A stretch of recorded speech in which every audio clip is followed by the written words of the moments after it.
The steady beeping of hospital monitors counted out the seconds as I drifted in and out of consciousness. The white ceiling tiles above me blurred as tears welled in my eyes. Not from the pain of my recent emergency surgery. The medication had dulled that to a manageable throb. No, these tears came from betrayal. While I had been fighting for my life in the operating room, my mother-in-law Eleanor had somehow convinced my husband Daniel to grant her access to our bank accounts. In less than 48 hours, she had systematically emptied our joint savings, our vacation fund, and even the business account I used for my interior design studio. $213,000 gone. Just like that. What Eleanor didn't know, what neither she nor Daniel knew, was that I owned the apartment building where she had been living for the past 2 years. The very roof over her scheming head belonged to me. The monthly rent check she faithfully sent to a property management company ultimately landed in my separate private account, an account she knew nothing about.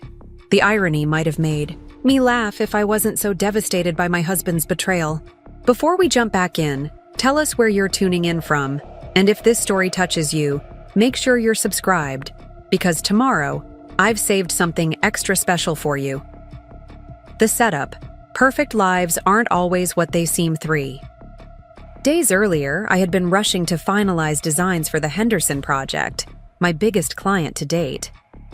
The renovation of their historic downtown building could put Mitchell Design Studio on the map. I remembered feeling a twinge in my side as I leaned over my drawing table, but I dismissed it as stress, or perhaps the result of skipping lunch, again. By evening, the pain had become unbearable. Daniel found me curled on the bathroom floor, barely able to speak. His face had gone pale with worry as he called 911. "Stay with me, Sarah," he kept saying as we waited for the ambulance. In that moment, I believed he cared. The diagnosis came quickly: acute appendicitis with complications. My appendix had ruptured, requiring emergency surgery and several days of hospitalization to manage the infection that had already begun spreading through my abdomen. "You're lucky your husband brought you in when he did," Dr. Patel told me after the surgery. A few more hours could have been much worse. Daniel had been attentive that first day, sitting by my bedside, holding my hand, assuring me that everything would be all right. "Don't worry about anything but getting better," he'd said, kissing my forehead. "I'll take care of everything." I believed him. After 7 years of marriage, why wouldn't I? The next morning, he arrived with a cup of my favorite tea and a distracted manner. "I have to go into the office," he explained, checking his watch. "Big presentation today. Can't reschedule." "Of course," I said, understanding the demands of his marketing executive position. "The Henderson files are on my laptop if Megan needs them." "I'll tell her," he promised, already heading toward the door. "Oh, and Mom's coming by later. She wants to help." I tried not to let my expression change. Eleanor Mitchell had never approved of me. In her eyes, I would never be good enough for her precious son. Too independent, too career-focused, not from the right kind of family. She masked her disdain with thin smiles and backhanded compliments. Daniel never seemed to notice, or chose not to. "That's nice of her," I managed. Daniel left, and I drifted back to sleep. When I woke again, Eleanor was sitting primly in the visitor's chair, her silver hair perfectly coiffed, her expression one of practiced concern. "Sarah, dear," she said, her voice carrying that familiar note of condescension. "Daniel asked me to check on you. He's so worried, poor thing." "I'm doing better," I said, reaching for the water cup on my bedside table. Eleanor made no move to help. "Daniel says you'll be here for several more days," she continued. "He mentioned you might be concerned about your business accounts and bill payments while you're indisposed." Something in her tone made me uneasy. "Megan can handle the studio," I said carefully, "and most of our personal bills are on autopay." Eleanor nodded, her smile not quite reaching her eyes. "Daniel thought it might be best if I help manage things until you're back on your feet, just to make sure nothing falls through the cracks." Alarm bells rang in my head, but the medication made my thoughts fuzzy. "That's really not necessary, Eleanor." "Nonsense," she replied, patting my hand with cool fingers. "Family helps family. Daniel has already added me to your account so I can make sure everything runs smoothly." The monitors beside me beeped faster as my heart rate spiked. "He did." "What?" "Don't excite yourself, dear. It's all taken care of." She stood, smoothing her expensive slacks. "I should let you rest. Doctor's orders." After she left, I fumbled for my phone, my fingers trembling as I opened our banking app. The screen confirmed my worst fears. Our main checking account, which should have held our monthly budget of around $8,000, showed a balance of $212.47. I frantically tapped to our savings account, where we kept an emergency fund and our vacation savings. The balance, $176.33. Most devastating was my business account, which had contained nearly $70,000 earmarked for materials for the Henderson project. Current balance, $1,025.14. My head spun as I tried to understand what was happening. I called Daniel, but the call went straight to voicemail. I texted him, "Why is Eleanor on our accounts? Where is our money?" No response. I called Megan, my voice breaking as I explained the situation. "That witch," Megan said, her usual diplomacy abandoned. "Sarah, something's not right. Daniel stopped by the studio this morning and collected all the client files and your laptop, said you asked him to bring them to you at the hospital." My blood ran cold. "I didn't." "I know that now." Megan's voice hardened. "I'm coming to see you. And I'm bringing my brother Jason with me." "The attorney?" My voice sounded small, even to my own ears. "Yes. Don't do anything or sign anything until we get there. And Sarah? We'll figure this out." After we hung up, I lay in the hospital bed, staring at the ceiling, trying to make sense of what was happening. Daniel and I had always maintained relatively separate professional lives, but our personal finances were intertwined. He managed most of our joint accounts since his background in business made him more comfortable with financial matters. I handled my business separately, though Daniel had insisted on being added to those accounts, just in case. Eleanor had never shown interest in our financial arrangements before. Why now? And why would Daniel give her access? The pieces weren't fitting together, but a picture was emerging that I didn't want to see. A nurse came in to check my vitals, frowning at the monitor. "Your blood pressure is elevated, Mrs. Mitchell. Are you in pain?" "Not physical pain," I replied, trying to steady my breathing. She adjusted my IV, her expression sympathetic. "Try to rest. Your body needs all its energy for healing." But rest was impossible. My mind raced with questions, scenarios, fears. I tried Daniel's phone again, straight to voicemail. I texted Eleanor, "Please call me about the accounts. Urgent." No response. I opened my email, hoping for some explanation, some trail of what was happening. There, in my inbox, were notifications from our bank. Alert. Large transfer from account ending in 4732.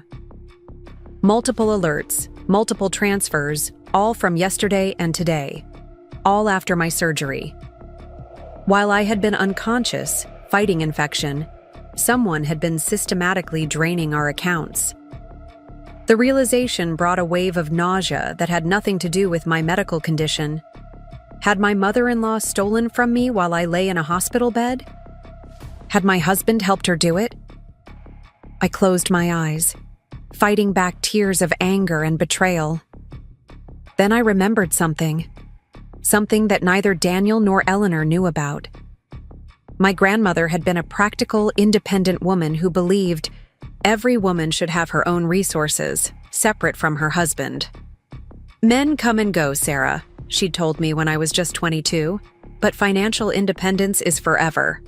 When she passed away 5 years ago, she left me a small apartment building in Oakwood Valley, the Parkview Apartments, a modest but well-maintained property with 8 units.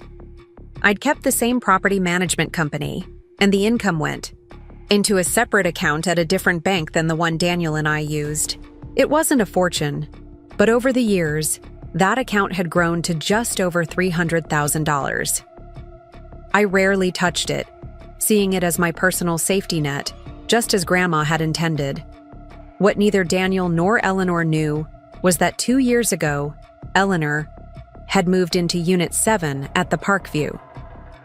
She'd found the place through a rental agency, never realizing that the S. Mitchell listed as the property owner on her lease was her daughter-in-law. The property management company handled everything, and I'd never had reason to mention my ownership to Daniel or his mother. Eleanor Mitchell had been faithfully paying rent to me for 2 years without knowing it. The irony gave me a small measure of comfort as I lay in the hospital bed, trying to understand how my life had imploded in the span of a day. I still had resources they knew nothing about. I wasn't destitute, but I was betrayed, and I needed to understand why. Megan arrived, an hour later with her brother Jason. Preparing and narrating this story took us a lot of time, so if you are enjoying it, subscribe to our channel. It means a lot to us. Now back to the story.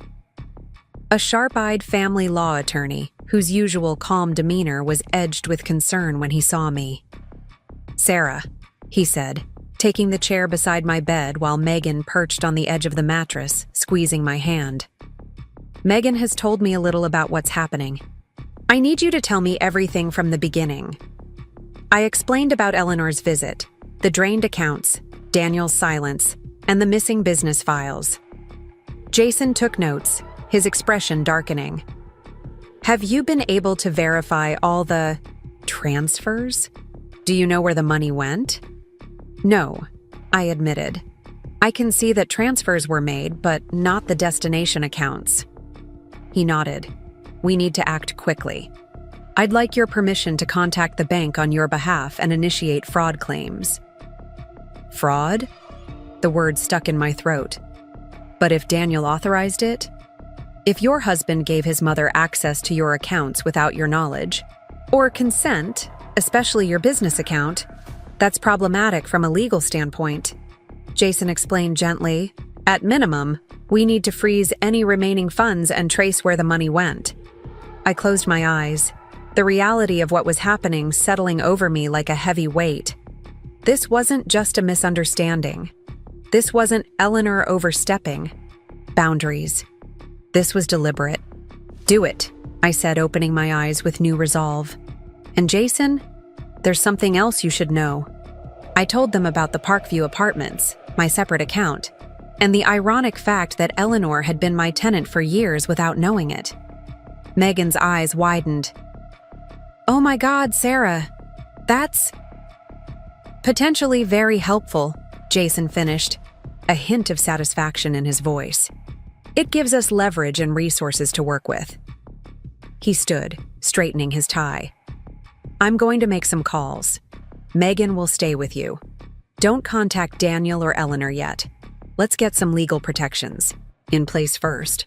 After Jason stepped out, Megan moved closer, her face etched with concern and anger on my behalf. "I always knew that woman was toxic, but this... Sarah, I'm so sorry." "I still don't understand why," I said, the question that had been haunting me. "Why now? Why like this?" Megan hesitated. "I don't know if this is related, but there have been rumors at Daniel's company. Layoffs coming, possibly financial problems. Martin in accounting mentioned something about an audit." The pieces started shifting, forming a different picture. Daniel worked in marketing, but he also handled some of the company's client financial accounts. If there were irregularities, if he was somehow involved. "You think he's in trouble?" I said slowly. "And he's... what? Running away? Taking the money and running?" "I don't know," Megan admitted. But the timing is suspicious, isn't it? You're hospitalized, unable to monitor accounts, and suddenly everything's gone. The thought made me physically ill. Had my medical emergency simply provided a convenient opportunity? Or worse, had he been planning this, waiting for the right moment? A memory surfaced. Daniel 3 weeks ago asking casual questions about my grandmother's property. Did she leave you anything else besides those old photo albums? Family jewelry, maybe a little nest egg? I'd been distracted, working on the Henderson designs, and had given a vague answer about some small investments. Had he been fishing for information? The nurse returned, checking the monitors with a concerned expression.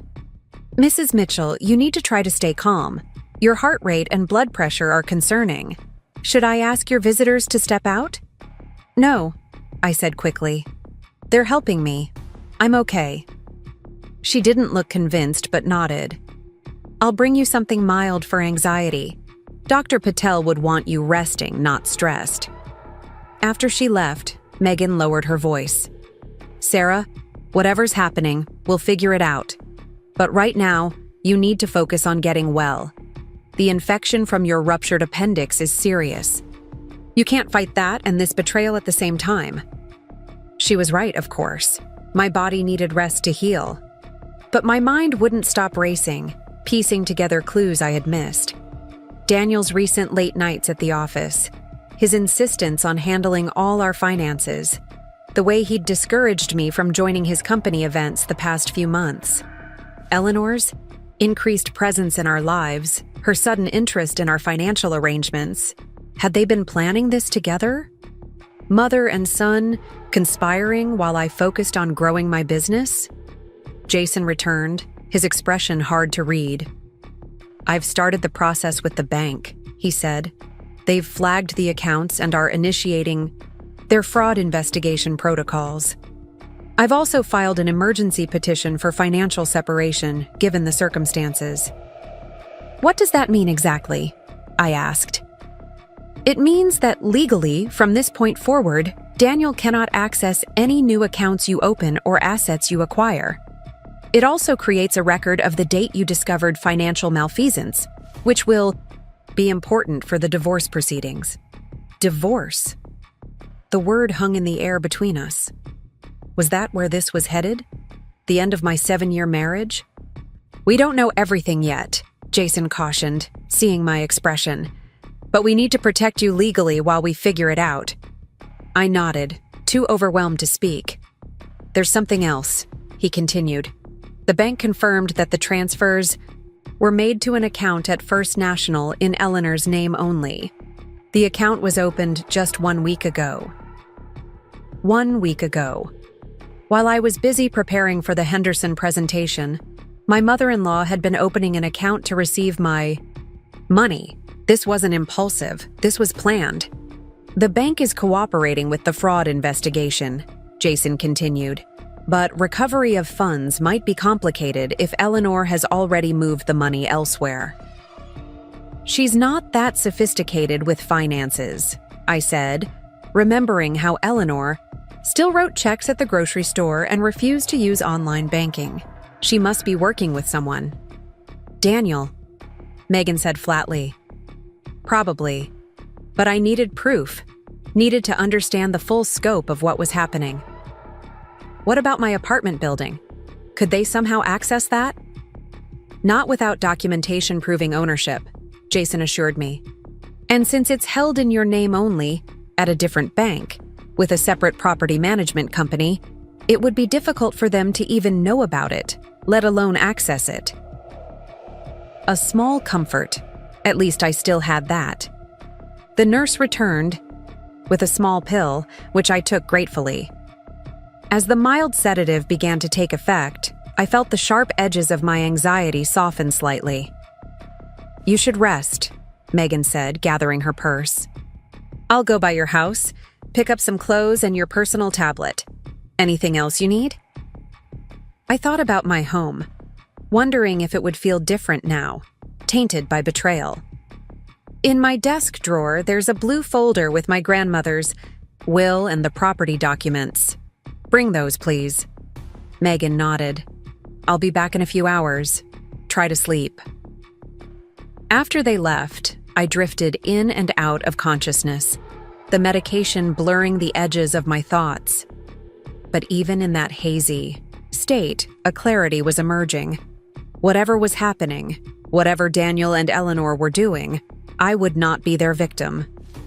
I might be physically weakened, confined to this hospital bed, but I was not powerless.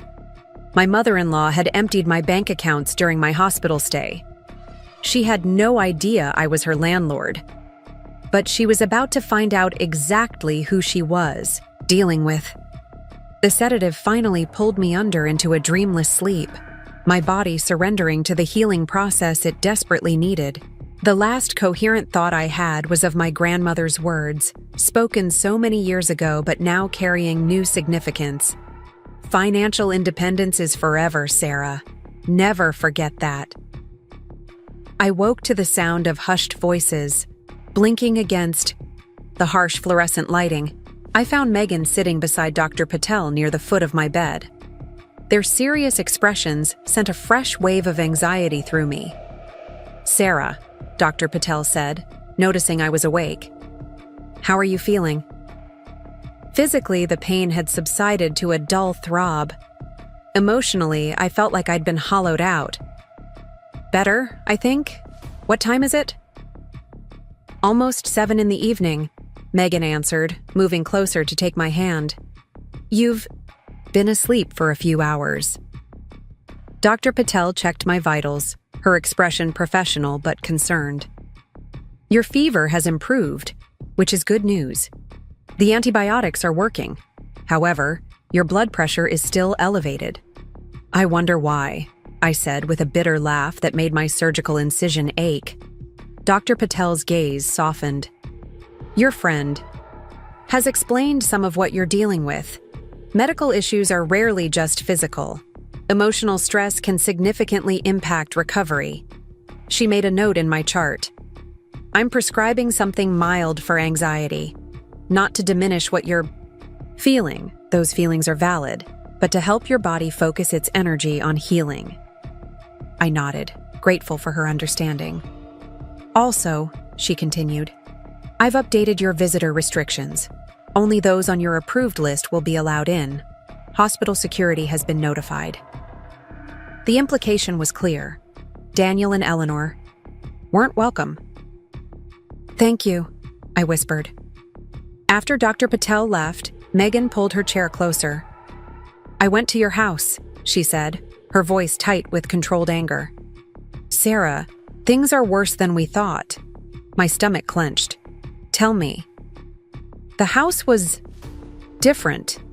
There were boxes everywhere, some things missing. It looked like someone was packing up. Packing? What was missing? Your design. Awards are gone from the shelves. The painting from your honeymoon in Tuscany.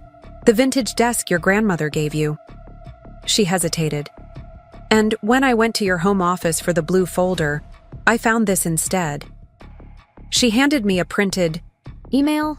It was from Daniel to someone named Vincent Hoffman at First Capital Investments, dated 2 weeks ago. Transfer of property sale proceeds complete, it read. Closing on the Florida condo next week as discussed. Eleanor's retirement plans are in motion. Florida condo? Eleanor's retirement?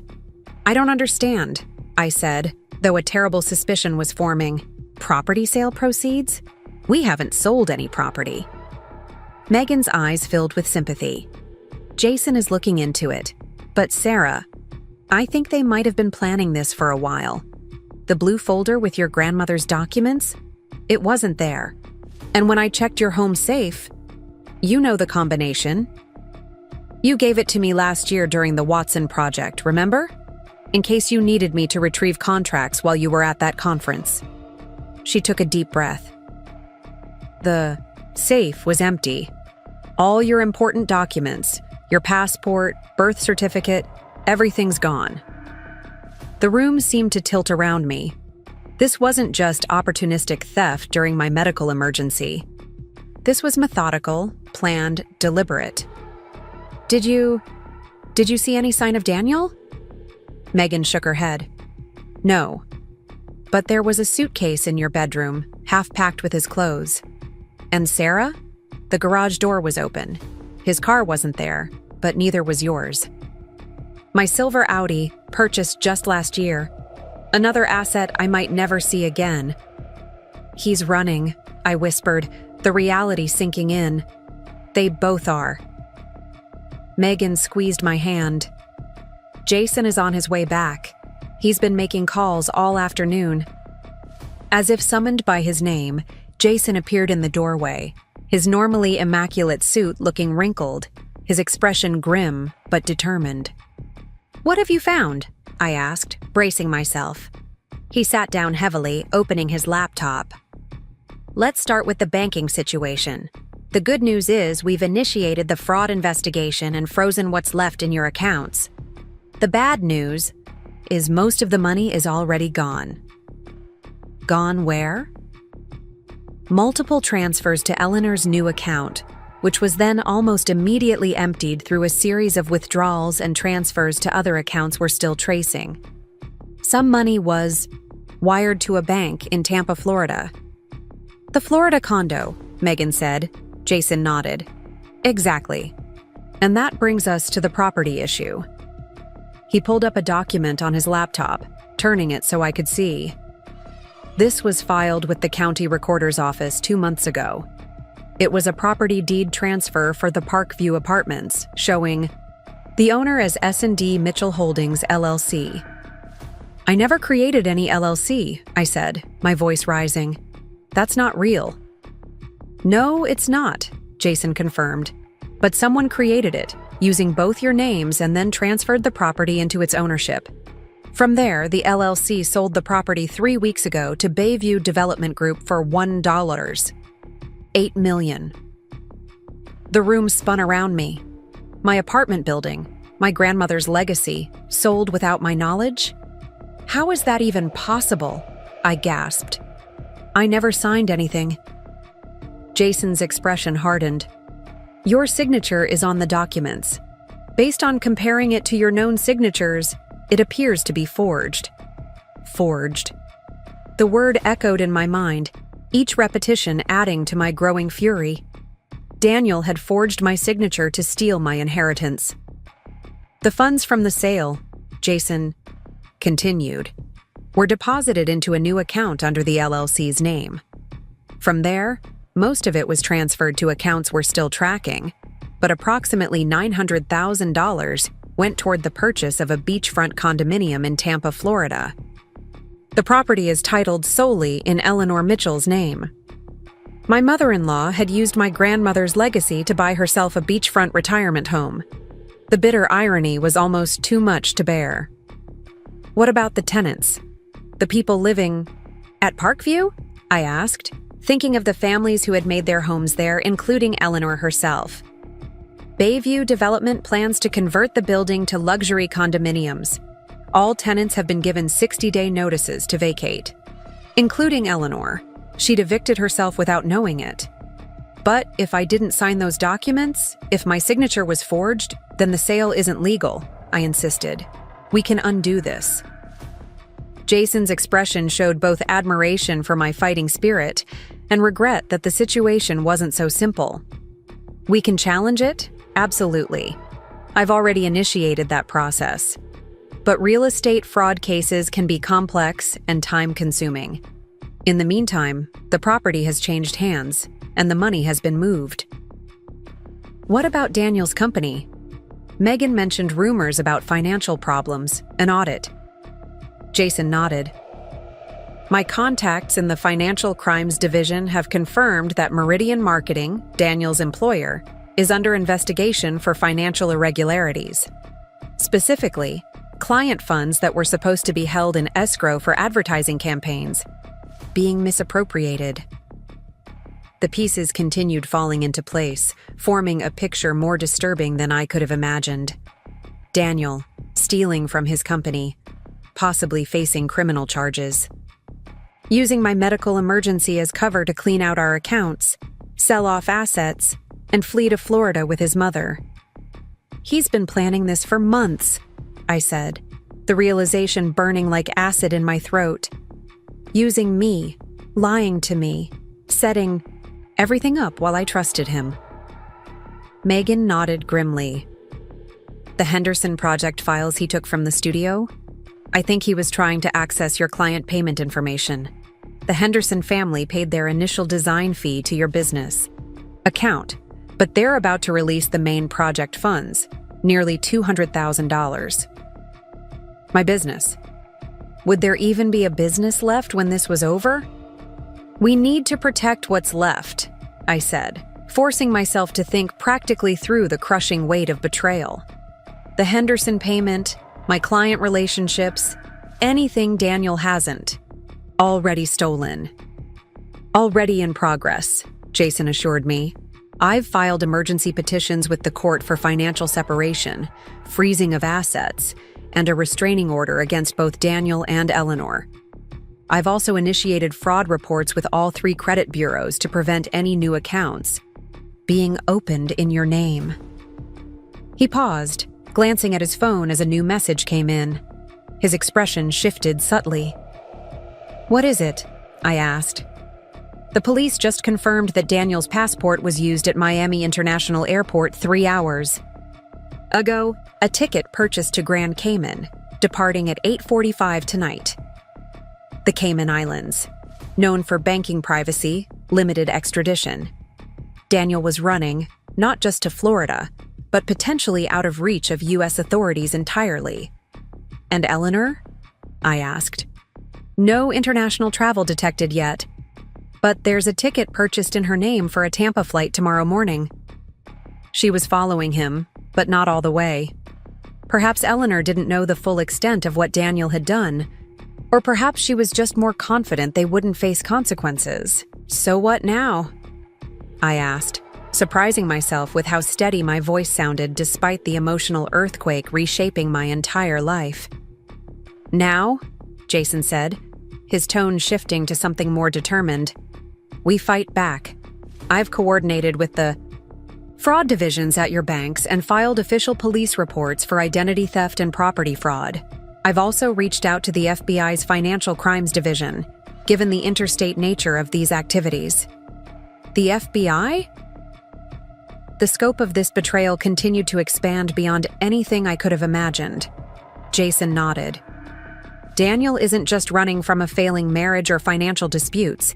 Based on what we're uncovering, he's likely involved in significant financial crimes both at his company and now against you personally. This isn't just divorce territory anymore. A knock at the door interrupted us. A nurse entered, followed by a man in a dark suit who introduced himself as Detective Warren from the Financial Crimes Unit. Mrs. Mitchell, he said, his voice professionally compassionate. I understand you're recovering from surgery, but I need to ask you some questions about your husband and mother-in-law. For the next hour, I answered his questions, going through every detail we'd uncovered. The detective took meticulous notes, occasionally asking Jason to elaborate on legal points. Based on what you've told me, Detective Warren said finally, we have enough to issue alerts for both Daniel and Eleanor Mitchell on suspicion of fraud, identity theft, and potential embezzlement from Meridian Marketing. The FBI has been notified regarding the interstate aspects and potential flight risk. He handed me his card.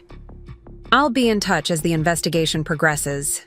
In the meantime, is there anything else you can think of that might help us locate either of them or trace the missing funds? I started to shake my head, then paused as a memory surfaced. Eleanor's phone. She has a terrible sense of direction and uses her phone for everything. Daniel set it up with some premium tracking app so he could always find her location if she got lost. Detective Warren raised an eyebrow. Do you know the name of the app or have access to it? It's called SafeTrack. Plus, Daniel made me download it too, said it was for emergency situations. I hadn't thought much about it at the time, seeing it as a reasonable precaution. Now I wondered if it had been another way for him to monitor me. I don't have access to Eleanor's location, but Daniel does. It's all linked to his main email account. Do you know his password? I shook my head. He changed all his passwords regularly, but a thought occurred to me. His laptop automatically saves them, if it's still at our house. I'll send officers to secure the premises and look for the laptop, Detective Warren said, already texting someone on his phone. After he left, I slumped back against the pillows, exhaustion washing over me. The physical toll of surgery combined with the emotional trauma had drained every ounce of my energy. You need to rest, Megan said, concern evident in her voice. This is too much for someone who just had major surgery. She was right, but how could I rest while my life was unraveling? While Daniel and Eleanor were actively fleeing with everything they'd stolen from me, Jason closed his laptop. We've done everything we can legally do today. The authorities are involved. Accounts are frozen. Alerts are in place. The next steps will take time. But the Henderson project, I protested weakly. The client payment. I've already spoken with Kevin at your bank, Megan assured me. We've set up a new secure business account in your name only. I'll contact the Henderson family tomorrow to update the payment information. They'd thought of everything. While I'd been sleeping, my friend and her brother had been working tirelessly to salvage what they could from the wreckage Daniel and Eleanor had created. Thank you, I whispered, tears finally spilling over. Both of you. Megan squeezed my hand. Get some sleep. I'll stay here tonight. As they dimmed the lights and settled in for the night, I closed my eyes, not expecting sleep to come. But my body's need for healing overrode my mind's chaos, and I drifted off. Dreams filled with spinning passport stamps, Florida condos, and the betrayed faces of the families who would soon be evicted from Parkview. I woke to sunlight streaming through the hospital window and the sound of hushed voices. Blinking away sleep, I saw Megan speaking with an unfamiliar woman in a crisp pantsuit. Good morning, Megan said, noticing I was awake. Sarah, this is Rachel Green from Evergreen Property Management, the company that managed Parkview. Rachel stepped forward, her expression professionally sympathetic. Mrs. Mitchell, I'm so sorry about what's happened. We had no idea the property sale wasn't legitimate. How did you find out? I asked, pushing myself into a sitting position. Your attorney contacted us yesterday evening, Rachel explained. It was quite a shock. We'd been dealing with representatives from Bayview Development for weeks, all seemingly legitimate. All the paperwork appeared to be in order. The tenants, I said, thinking again of the families. They've been given eviction notices? Rachel nodded grimly. Bayview sent out 60-day notices immediately after the sale closed. We've been fielding calls from upset tenants all week. Including Eleanor, I realized. She would have received an eviction notice for the apartment she had no idea I owned, purchased with money stolen from me. What happens now? I asked. That's complicated, Rachel admitted. With the sale being challenged as fraudulent, everything's in limbo. Legally, we can't collect rent or manage the property until ownership is clarified. But practically, Megan interjected, the tenants need to know what's happening, especially with Bayview pressuring them to leave. Rachel nodded. Exactly. That's why I'm here. We need guidance on how to proceed. Despite everything, my surgery, the betrayal, the legal mess, I found myself concerned about the people who called Parkview home. They were innocent bystanders in this disaster. Tell them to stay put, I decided. Let them know the eviction. Notices are being challenged. Keep collecting rent, but hold it in escrow until the ownership issue is resolved. Rachel looked relieved. That's exactly what I hoped you'd say. We've managed Parkview for over 15 years. Since your grandmother's time. The community there matters to us. And Eleanor Mitchell in Unit 7? I couldn't help asking. Has she contacted you about her notice? A flash of recognition crossed Rachel's face. Mrs. Mitchell in 7? Yes. Actually, she called yesterday quite upset. Said there must be some mistake, that she had an arrangement. Rachel hesitated. She mentioned her son owns the building. The audacity was breathtaking. Even as they fled with stolen money, they were still trying to maintain their lies. "What did you tell her?" I asked. Standard response. "That all?" Questions about the evictions should be directed to Bayview Development. Rachel's expression turned curious. "Is there something special about that tenant?" "You could say that," I replied, not ready to explain the full complicated truth. "If she contacts you again, please let me know immediately." Rachel promised she would, then left to handle the Parkview situation, leaving me with Megan and 1,000 swirling thoughts. "You're handling this remarkably well," Megan observed after Rachel left. Was I? Inside, I felt like I was falling apart, piece by piece. But what choice did I have? Falling apart wouldn't recover my money, save my business, or fix the legal nightmare Daniel had created. "I don't think it's really hit me yet," I admitted. "It feels like a terrible dream." Megan's phone buzzed with a text. She checked it, her expression brightening slightly. "Jason's on his way with news. He says it's promising." Promising. After days of devastating revelations, the word seemed foreign, almost suspicious. Dr. Patel arrived to check my progress before Jason could appear. She seemed pleased with my physical recovery, despite the circumstances. "The infection is responding well to treatment," she confirmed. "If your blood work continues to improve, we might be able to discharge you tomorrow." The thought of leaving the hospital brought a fresh wave of anxiety. Where would I go? The house I'd shared with Daniel was now a crime scene, filled with evidence of his betrayal. Most of my money was gone. My business was in jeopardy. "Don't worry about discharge plans yet," Dr. Patel assured me, noticing my expression. "One day at a time." After she left, Jason arrived looking more energized than he had the previous evening. "We've had several breaks in the case," he announced, without preamble.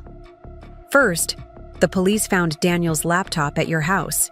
The digital forensics team is working on it now, but they've already discovered emails confirming the property fraud scheme." "That's good news, right?" I asked cautiously. "Very good. It establishes clear evidence of criminal intent." He opened his briefcase, pulling out a folder. "Second, the FBI was able to freeze the LLC account before the remaining funds from the property sale could be transferred. There's approximately $700,000 still secured." For the first time in days, I felt a flicker of hope. Not all was lost. "What about Daniel? Has he been arrested?" Jason's expression turned grim. "That's the complication. He did board the flight to Grand Cayman last night. The FBI has been in contact with authorities there, but the legal process is complex. It may take time to bring him back." "And Eleanor?" "That's the other piece of news. The tracking app you mentioned? It worked. Police located her at a hotel near Tampa International Airport. She was taken into custody this morning. My mother-in-law arrested." The image was both satisfying and surreal. "Is she talking?" Megan asked. "Apparently quite a lot," Jason confirmed. "According to the detective, she's claiming she knew nothing about the forged documents or the company embezzlement. Says Daniel told her the money transfers were legitimate, part of a surprise retirement plan he'd been setting up for her." "Do they believe her?" I asked skeptically. Jason shrugged. "That's for the courts to decide, but her cooperation might help recover more assets. She's already signed consent forms for authorities to search the Tampa condo and access all her financial records." The door opened again and Detective Warren entered, looking pleased despite his obvious fatigue. "Mrs. Mitchell?" he greeted me. "We've had some significant developments overnight. I thought you'd want to hear them directly." He confirmed what Jason had already told me about Eleanor's arrest and Daniel's flight to Grand Cayman, then added new details. The forensic accountants working with your bank have managed to trace several of the larger transfers. It appears your husband was moving money through multiple accounts before consolidating funds for wire transfers to offshore accounts. How much? I asked, bracing myself. Of the approximately $214,000 taken from your joint accounts, we've located and frozen about $70,000 that was still in transit. The remainder had already moved offshore. Only about a third recovered. Still, it was something. What about my grandmother's property? I asked. The apartment building? That's more complicated, Detective Warren admitted. The sale itself is being challenged through civil courts as fraudulent. If successful, ownership would revert to you, but Bayview Development will likely fight it, claiming they were innocent. Purchasers. More legal battles, more time, more uncertainty. In the meantime, he continued, we've secured a court order preventing Bayview from taking any action regarding the property or its tenants until ownership is resolved. At least the families living there were temporarily protected. There's one other thing you should know, Detective Warren said, his tone shifting slightly. When we searched your home, we found documentation suggesting your husband had taken out a substantial life insurance policy on you 6 months ago. $3 million, with him as the sole beneficiary. The room went silent as the implication hung in the air. A life insurance policy I knew nothing about, taken out months before my emergency surgery. Are you suggesting... I couldn't bring myself to finish the question. Detective Warren chose his words carefully. We have no evidence of any attempt to harm you. Your medical emergency appears to be entirely natural, according to your doctors. But the timing of the policy, combined with the other financial preparations and his immediate flight after your hospitalization, raises questions we're obligated to investigate. Had Daniel been hoping I would die during surgery? Had my survival thrown off his plans, forcing him to accelerate his escape? The thought was so monstrous I couldn't fully process it. We'll continue investigating all aspects of this case, Detective Warren assured me. In the meantime, a protective order has been issued barring both Daniel and Eleanor Mitchell from contacting you or coming near you. After he left, I sat in stunned silence, trying to absorb this latest revelation. The man I had loved, lived with, built a life with, might have been disappointed that my emergency surgery had saved rather than ended my life. Sarah, Megan said gently, breaking into my thoughts. You don't have to process all of this right now. It's too much. She was right. My mind felt overloaded, unable to fully comprehend the depth of betrayal I was facing. Let's focus on practical next steps, Jason suggested, recognizing my overwhelmed state. Dr. Patel mentioned possible discharge tomorrow. Where would you feel comfortable staying? Not my house. Never again. She'll stay with me, Megan said firmly. I have plenty of room and my building has security. I nodded gratefully, relieved to have that decision made for me. Next, your business, Jason continued. Megan has already updated the Henderson payment information. Is there anything else immediate we need to address? My business, the one thing Daniel hadn't completely destroyed.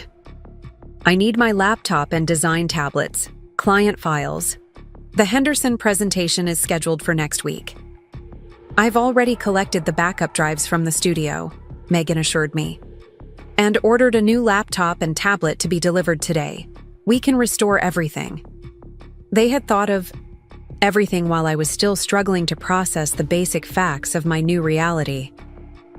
Thank you, I whispered, overwhelmed by their support. A nurse appeared with my midday medication, temporarily halting our discussion. As I took the pills, a notification chimed on Jason's phone. It's from my contact at the FBI, he said, reading quickly. They've located one of Daniel's offshore accounts in the Caymans. They're working through legal channels to freeze it. Another small victory in this ongoing battle. How much? I asked. Approximately $400,000, he replied, nearly half of what had been stolen from my accounts and business. Combined with the frozen LLC funds from the property sale, we were making progress in recovering what Daniel and Eleanor had taken. But some losses couldn't be measured in dollars, trust, security, the future I thought I had, the husband I believed I knew. Those were gone forever, replaced by suspicion, betrayal, and a trail of criminal investigations. What happens when they catch Daniel? I asked, suddenly needing to understand the full picture. What charges will he face? Jason didn't sugarcoat it.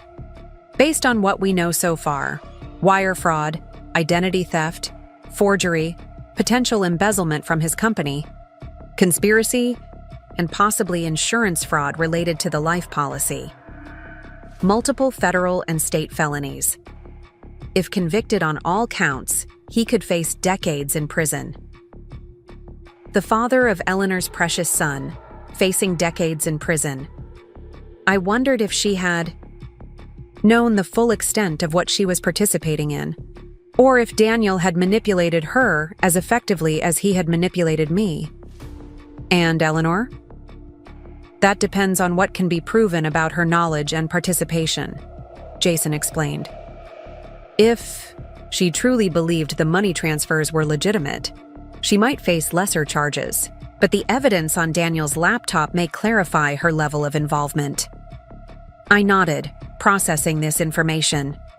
Part of me wanted them both to face the harshest possible consequences for what they'd done. Another part felt empty, too drained, for vengeful thinking. There's one thing I don't understand, I said finally. Why did they move so quickly? If Daniel was already planning to run, why not wait until after I was discharged from the hospital? Why create such an obvious trail? Megan and Jason exchanged glances. The company audit, Megan suggested. If Meridian was closing in on Daniel's embezzlement, he might have felt he had no choice but to run immediately. Your hospitalization just provided convenient cover. Or, Jason added more hesitantly, the life insurance policy suggests a different plan entirely. Perhaps your emergency surgery was supposed to have a different outcome.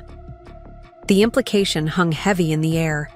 Had Daniel been counting on my death? Had my survival forced him to improvise a messier escape plan? The thought was too horrific to dwell on. Instead, I focused on the practical reality before me. I was alive. I was recovering. I had support. And slowly, piece by piece, we were reclaiming what had been taken from me. What's our next step?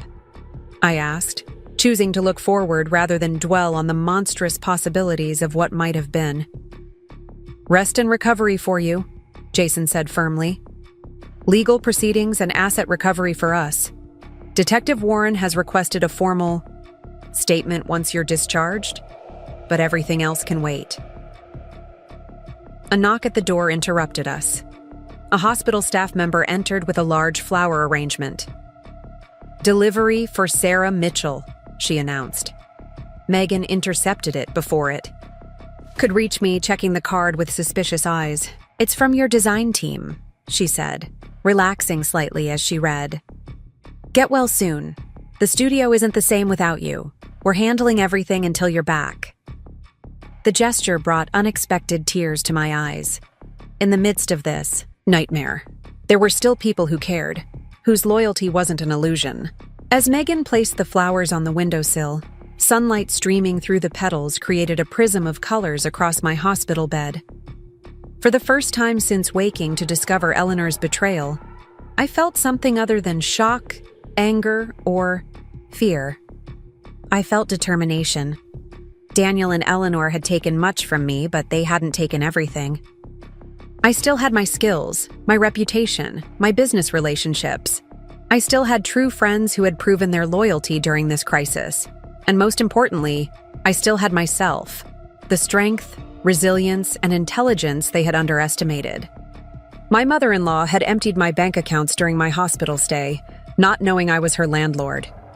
She was now in custody, facing criminal charges, while her son fled the country like a fugitive. This wasn't the end of my story. It was merely the beginning of a new chapter, one where I would rebuild, recover, and emerge stronger than before. "Are you ready to go home?" Dr. Patel asked, reviewing my chart one final time. 5 days after my emergency surgery, I was finally being discharged. The physical healing was progressing well, the infection under control, the surgical site closing properly. The emotional wounds were another matter entirely. Home. The word felt hollow now. The house I had shared with Daniel would never be home again. "I'm staying with Megan," I clarified, as a nurse helped me into the wheelchair that hospital policy required for discharge. Dr. Patel nodded sympathetically. "I've detailed your follow-up care instructions. Remember to take it easy for at least 2 more weeks. No heavy lifting, limited work hours, and continue your antibiotics until the prescription is finished." I promised to follow her instructions, though in truth, work was the only thing keeping me sane. The Henderson Project presentation had been postponed another week, giving me time to rebuild the materials Daniel had taken. Megan had set up a temporary workspace in her guest room, complete with a new laptop, tablet, and all my backed-up design files. "I've added contact information for a trauma counselor," Dr. Patel added, handing me the discharge papers. "Given everything you're going through, professional support might be helpful." The suggestion made sense. In less than a week, my entire life had imploded. My husband was a fugitive. My mother-in-law was in custody. My finances were in chaos. My home was a crime scene. My business was in recovery mode. And authorities were investigating whether my spouse had taken out life insurance, hoping I wouldn't survive surgery. "Thank you," I said sincerely, taking the papers. "For everything." In the hospital lobby, Megan waited with Kevin Wong, my financial advisor. He hadn't been part of my inner circle before this crisis, but had quickly proven himself invaluable, working overtime to trace funds, secure accounts, and advise Jason on financial recovery strategies. "Sarah," Kevin greeted me with professional warmth. "Good to see you up and about. We have some developments to discuss when you're settled." Developments. In the past week, that word had rarely brought good news. Still, I appreciated his directness. Everyone else had been walking on eggshells around me, as if I might shatter at the slightest pressure. "Let's get you home first," Megan suggested, taking control of the wheelchair from the nurse. "Kevin can brief us there." Home was now Megan's spacious downtown loft, its industrial chic aesthetic a stark contrast to the traditional suburban home I'd shared with Daniel. The open floor plan, exposed brick walls, and wall-to-wall windows overlooking the city skyline felt like another world entirely. A world where I wasn't Mrs. Daniel Mitchell, but simply Sarah, designer, survivor, rebuilder. Megan had transformed. Her guest room into a combination bedroom and office for me. A comfortable bed, plush with pillows and a weighted blanket. A sleek desk with dual monitors. Fresh flowers on the nightstand. Small touches of care that brought tears to my eyes when I first saw them. After helping me settle on the living room sofa with pillows supporting my still tender abdomen, Megan brought tea while Kevin spread documents across the coffee table.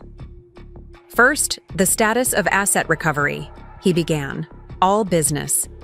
The FBI has successfully frozen Daniel's primary Cayman account containing approximately $400,000. Legal proceedings to return those funds will take time, but they're optimistic given the clear evidence of fraud." I nodded, taking a cautious sip of tea. "What about the property sale proceeds?" "The remaining $700,000 from the LLC account remains secured. The civil case challenging the fraudulent sale of Parkview Apartments has been filed, with an emergency hearing scheduled for next week." Kevin shuffled through his papers. Bayview Development is fighting it, of course, claiming they were innocent purchasers without knowledge of the fraud. Were they? I asked. Kevin's expression turned skeptical. The timing is suspicious. The property wasn't listed publicly. The sale happened extraordinarily quickly and at below market value. One theory the investigators are exploring is whether someone at Bayview knew the documents were questionable but rushed the deal through anyway. Another layer of potential conspiracy. How deep did this go? What about Eleanor? I asked, still struggling to use the word mother-in-law for the woman who had participated in this betrayal. She remains in custody, Kevin confirmed. The prosecutor has filed formal charges of conspiracy to commit fraud and receiving stolen property. Her bail hearing is tomorrow. The thought of Eleanor potentially being released sent a chill through me. Could she still access the condo in Tampa? Kevin shook his head. The property has been secured as evidence and potential proceeds of criminal activity. Even if she makes bail, she won't have access to it. Small comfort. The image of Eleanor, living in luxury on a Florida beach, purchased with my grandmother's legacy, had been burned into my mind. There's something else, Kevin continued, his tone shifting slightly. The forensic accountants examining Daniel's laptop have discovered evidence suggesting this wasn't his first fraudulent activity. What do you mean? There are emails dating back 3 years regarding property transactions in Arizona and Nevada. Properties purchased using business entities with questionable documentation, then quickly sold for cash. The pattern matches what he attempted with Parkview, but on a smaller scale. 3 years. We'd only been married 7. Had half our marriage been a lie? Had Daniel been planning and executing fraud schemes while I innocently built my design business, believing we were partners working toward a shared future? Were these connected to Meridian Marketing? I asked, thinking of the company embezzlement Detective Warren had mentioned.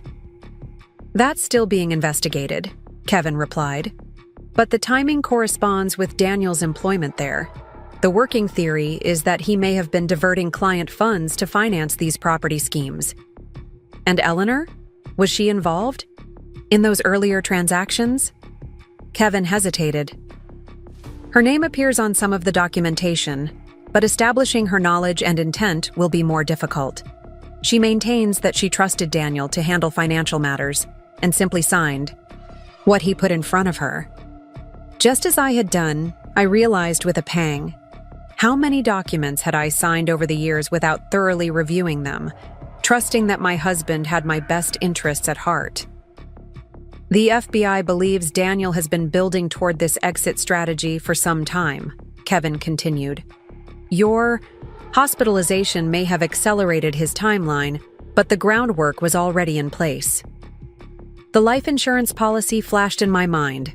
$3 million if I had died during surgery. Had that been the preferred outcome in his twisted plan? Sarah? Megan's voice broke through my dark thoughts. Maybe this is enough for today. You just got out of the hospital. Part of me wanted to agree, to retreat to the guest room and pull the covers over my head. But hiding wouldn't solve anything. Knowledge, however painful, was power in this situation. No, I need to understand everything, I insisted. What about my business? The Henderson presentation is next week. Your new business accounts are secured, Kevin assured me. The temporary line of credit has been approved to cover immediate expenses until client payments start coming in. Your business insurance policy also includes provisions for criminal fraud that we're working to activate. At least Mitchell Design Studio would survive, even if my marriage and personal finances had been demolished. What about day-to-day expenses? I asked, facing the practical realities of my situation. Most of my liquid assets are gone, or frozen pending investigation. That's why I wanted to meet today, Kevin said, pulling out another document. Your grandmother's foresight is proving even more valuable than we initially thought. He handed me a statement from Greenfield Bank, showing an account I didn't recognize with a balance of just over $42,000. What is this? A reserve account established under the property management agreement for Parkview Apartments, Kevin explained. Your grandmother set it up for emergency repairs and capital improvements. It's completely separate from the property ownership, tied to the management contract rather than the building itself.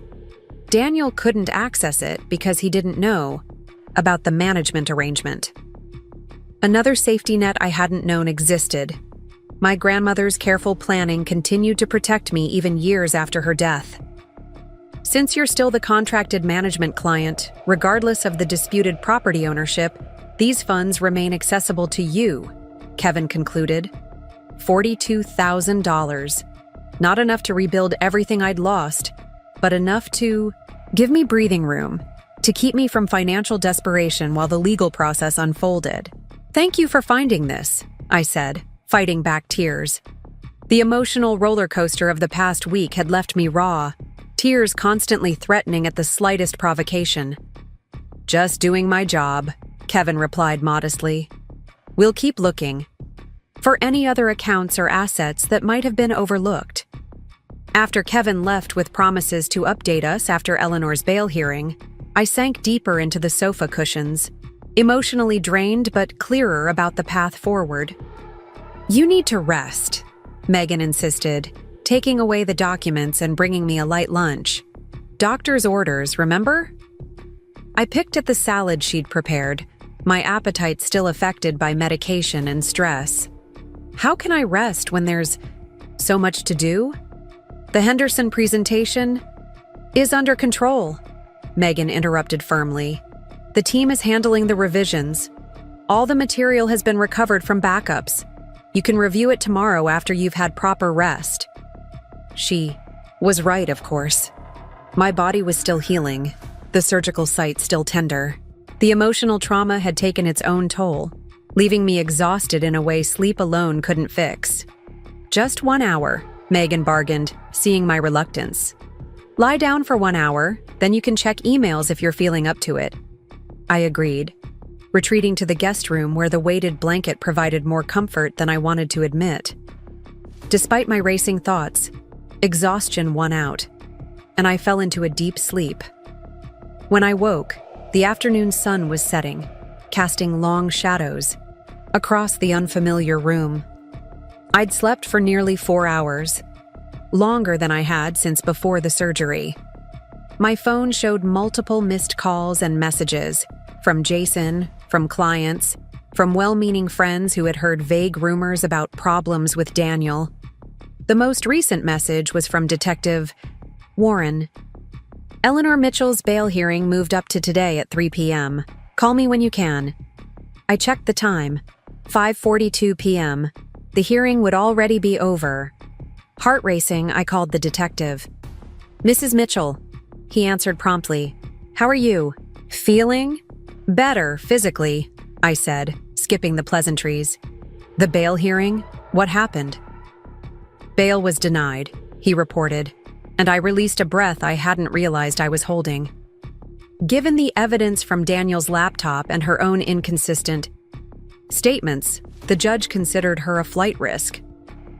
Eleanor would remain in custody as the case proceeded. The relief I felt was immediate and profound. There's more, Detective Warren continued. Based on emails recovered from the laptop, we've identified a third party involved in the property scheme, a Martin Walsh at Bayview Development. The name meant nothing to me. Who is he? Vice President of Acquisitions, and it appears, a longtime friend of Daniel's from college. The emails suggest Walsh knew the Parkview documents were fraudulent, but pushed the sale through anyway, with an agreement to split additional profits once the property was redeveloped. Another betrayal, another conspiracy, another layer to this seemingly bottomless deception.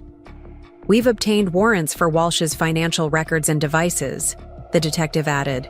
His cooperation could significantly strengthen the case against Daniel when he's brought back from Grand Cayman. When, not if. The distinction gave me hope. Is there any progress on that front? I asked. The extradition request has been filed. These matters take time, but the evidence is substantial. The Cayman authorities are cooperating. After thanking the detective for the update, I sat on the edge of the bed, processing this new information. Eleanor denied bail. A Bayview executive implicated. Daniel's extradition in progress. The pieces were moving, justice slowly grinding forward. My phone buzzed with a text from Megan. "You up? There's someone here to see you." Curious, I made my way carefully to the living room, where Megan sat with a woman I vaguely recognized but couldn't immediately place. "Sarah," Megan said, standing to help me to the sofa. "This is Brenda Walsh. She wanted to speak with you directly." Walsh, the same last name as the Bayview executive Detective Warren had just mentioned. "You're Martin Walsh's." I trailed off, uncertain of the connection. "Wife," Brenda confirmed, her expression strained. "Soon-to-be ex-wife. That's why I'm here." She clutched her handbag nervously, knuckles white with tension. "When the FBI came to our house this morning with search warrants, I learned things about Martin I never knew. About his business dealings, about his connection to your husband." My husband. The term felt foreign now, disconnected from my reality. "Martin has been acting strangely for months," Brenda continued. "Secretive phone calls, unexplained cash deposits, talk of early retirement.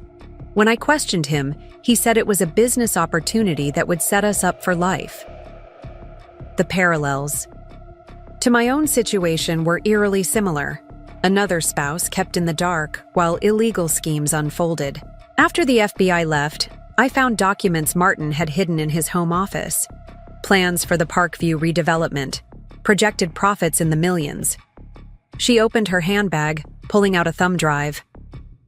"I made copies of everything. The FBI has the originals, but I thought you should have this too." I accepted the drive, unsure what to say. "Thank you, but why are you doing this?" Brenda's eyes filled with tears. "Because I know what it's like to have your life shattered by someone you trusted, to question every memory, wondering what was real and what was manipulation. The FBI agent mentioned your situation, hospitalized while they stole from you.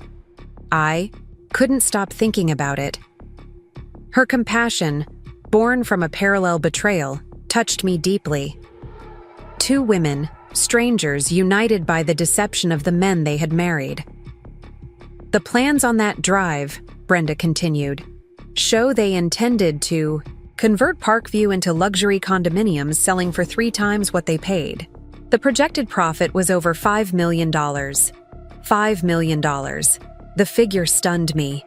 My grandmother's modest apartment building, providing affordable homes to working families, transformed into luxury condos benefiting fraudsters. Martin told me we were moving to Portugal next month," Brenda added bitterly. "Said he was accepting an international position with a development firm there. I see now it was just their escape plan." Portugal, known for its golden visa program, offering residency to property investors. Another carefully planned exit strategy. "Has Martin been arrested?" I asked. Brenda nodded. "This morning, he's claiming innocence, says Daniel misled him about the property ownership. But the emails on that drive tell a different story." After Brenda left, promising to stay in touch as both our cases progressed, Megan and I examined the contents of the thumb drive. The files confirmed everything Brenda had said. Detailed plans for luxury condominiums, marketing materials already in development, projected profits in the millions, and most damning of all, emails between Martin and Daniel explicitly acknowledging the fraudulent nature of the transaction. "This is incredible evidence," Megan said, scrolling through the documents. "Jason needs to see this immediately." I nodded, but my attention had caught on something else: the architectural renderings for the planned redevelopment. The design was striking, innovative, exactly the kind of project that would once have excited me professionally. In that moment, staring at plans that would have destroyed affordable housing for families, including Eleanor, a realization crystallized within me. This wasn't just about recovering what had been taken from me. It wasn't just about justice for Daniel and Eleanor and their conspirators. It was about something larger, about the kind of person I wanted to be in the aftermath of this betrayal. "Megan," I said slowly, an idea taking shape. "What if we don't just try to reverse the property? Sale? What if we think bigger?" She looked up from the emails, eyebrows raised. "What do you mean?" "Parkview needs renovations, real ones, not luxury conversions that would price out the current residents. What if Mitchell Design Studio took on the building as a project? Modernizing while maintaining affordability? Working with the tenants rather than evicting them?" The idea continued to unfold as I spoke, gaining momentum. We could incorporate green building practices, community spaces, maybe even add a few units with creative financing to keep it accessible. Megan studied me for a long moment. "That's thinking big, especially with everything else you're dealing with." "I know, but..." I struggled to articulate the feeling growing within me. All this destruction Daniel has caused, all this chaos and pain, what if I could create something positive from it? Not just rebuild my life, but build something better than what existed before? "A phoenix project," Megan said thoughtfully, rising from the ashes. The metaphor felt right.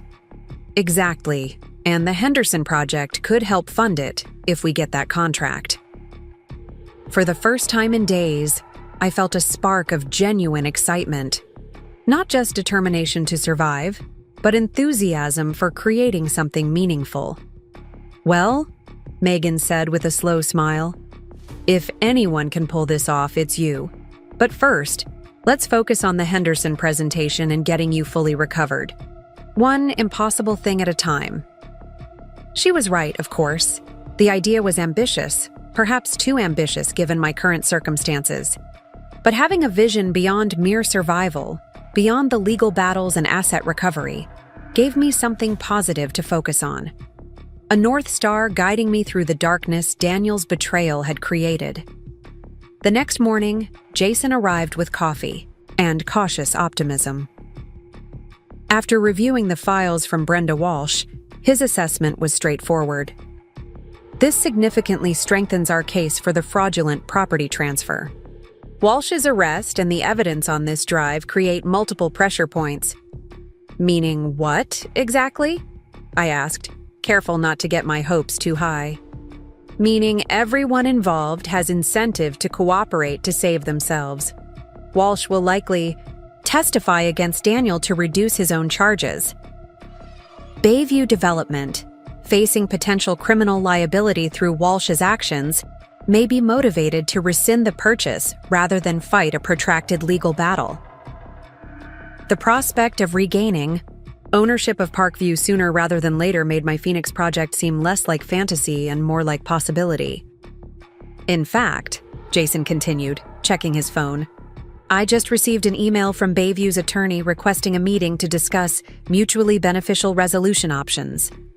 That's legal speak for, we're looking for a way out of this mess." Hope, that delicate emotion I'd been afraid to embrace, began to take root.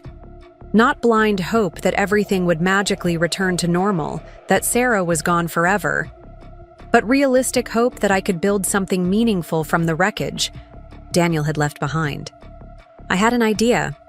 I told Jason, outlining my vision for Parkview's renovation.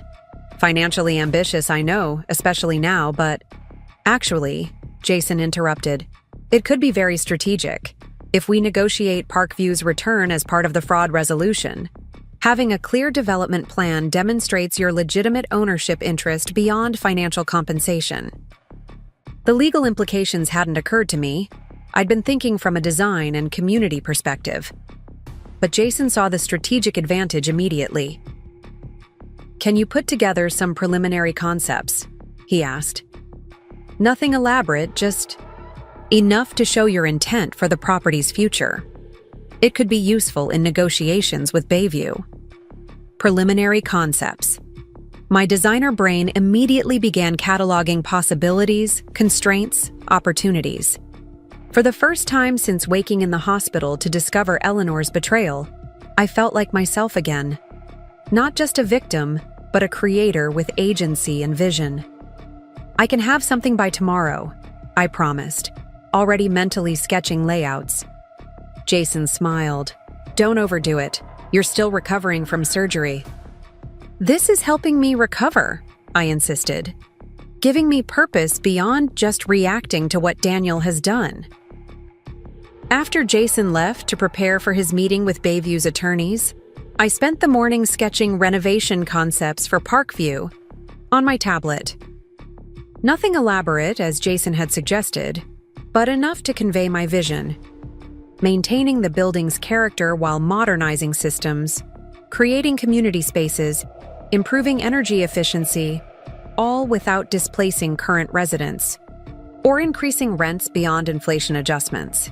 The work absorbed me completely, hours passing unnoticed until Megan insisted I take a break for lunch and medication.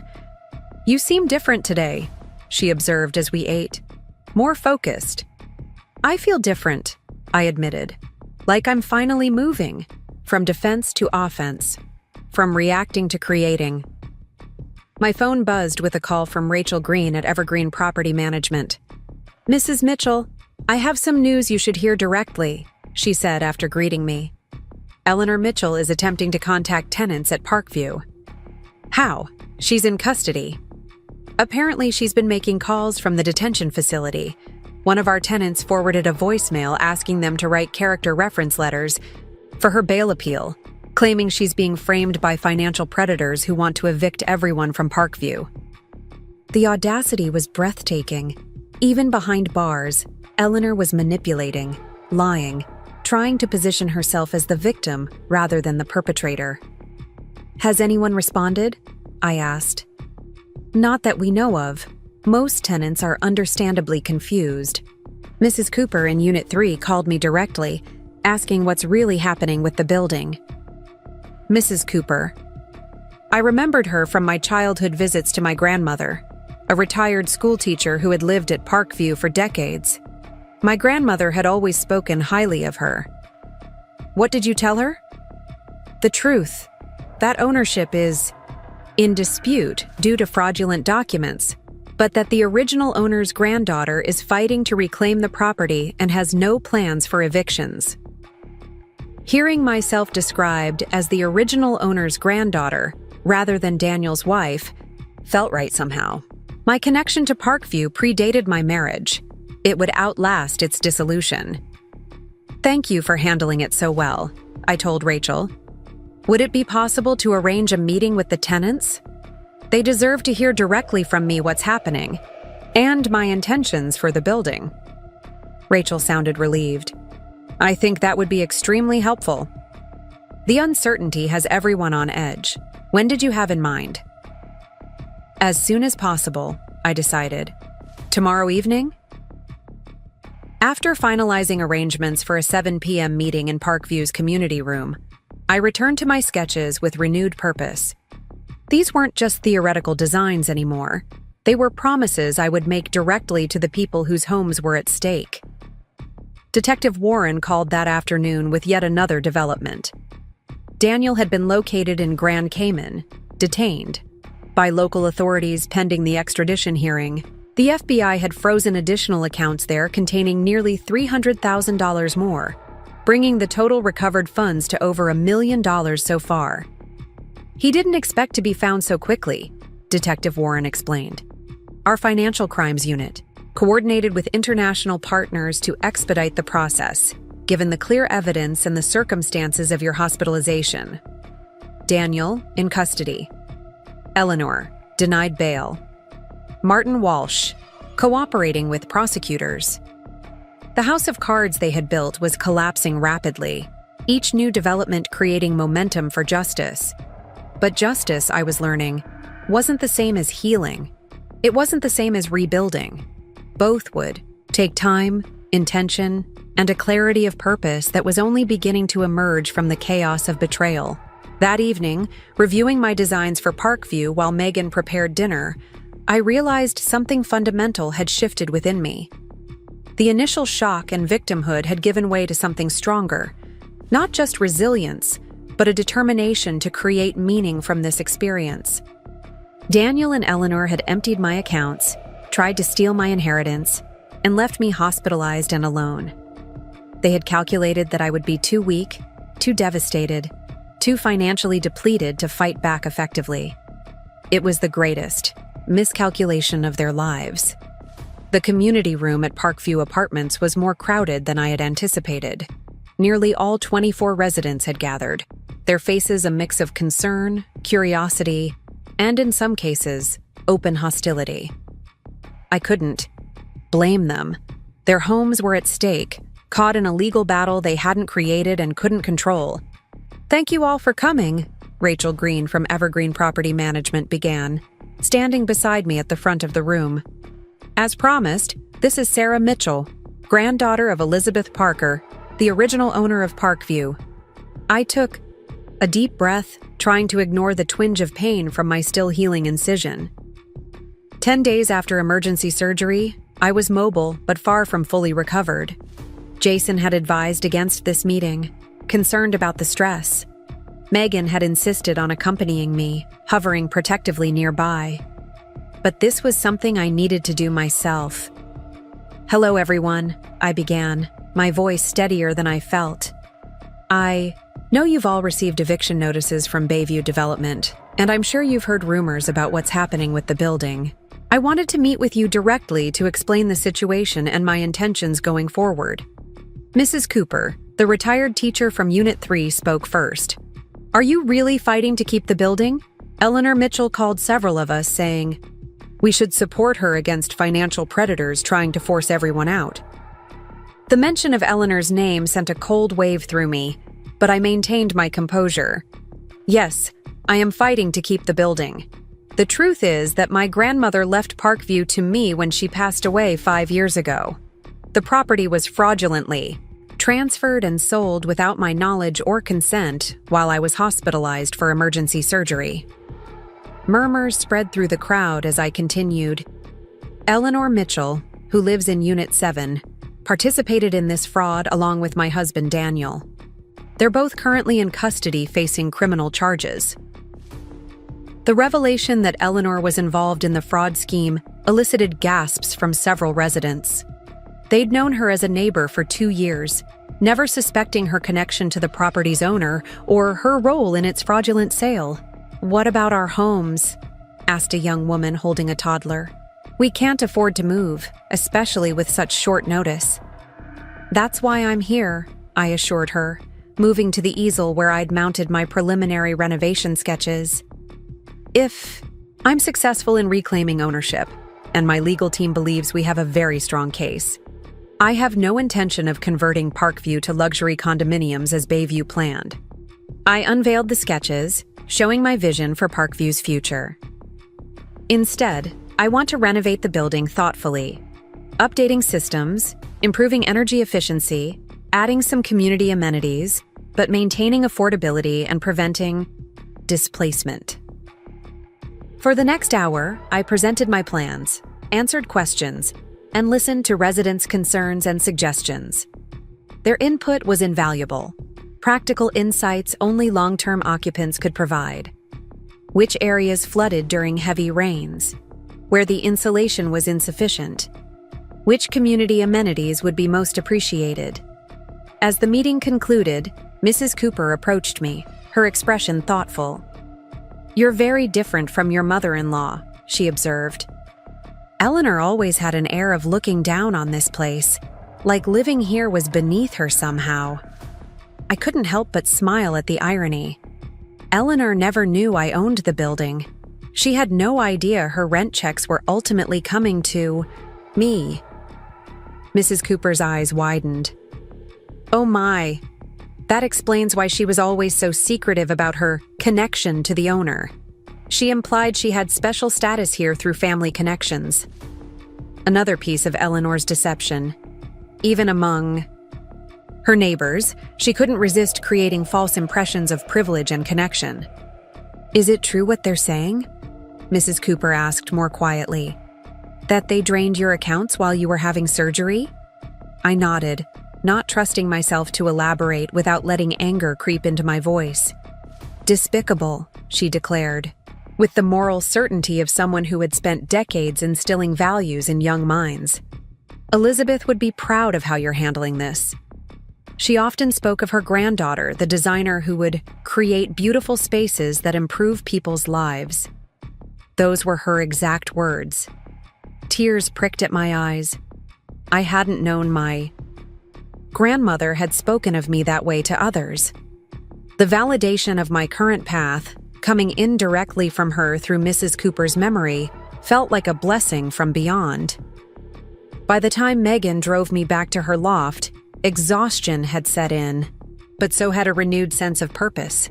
The faces of the Parkview residents, the single mother worried about finding another affordable apartment, the elderly couple who had lived there for 30 years, the young professional working 3 jobs to put himself through graduate school.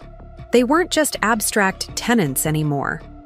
They were people whose lives would be directly impacted by the outcome of this legal battle. "You did good tonight," Megan said as we pulled into her parking garage. "I could see them responding to your sincerity." "I just told them the truth," I replied. "They deserve that after all the uncertainty they've been through." "The truth, yes, but also a vision. You didn't just promise to fight the evictions. You showed them a better future for their home." Megan turned off the engine, giving me an appraising look. That's the Sarah I know, always seeing the possibility in spaces others overlook. The next morning brought a flurry of developments.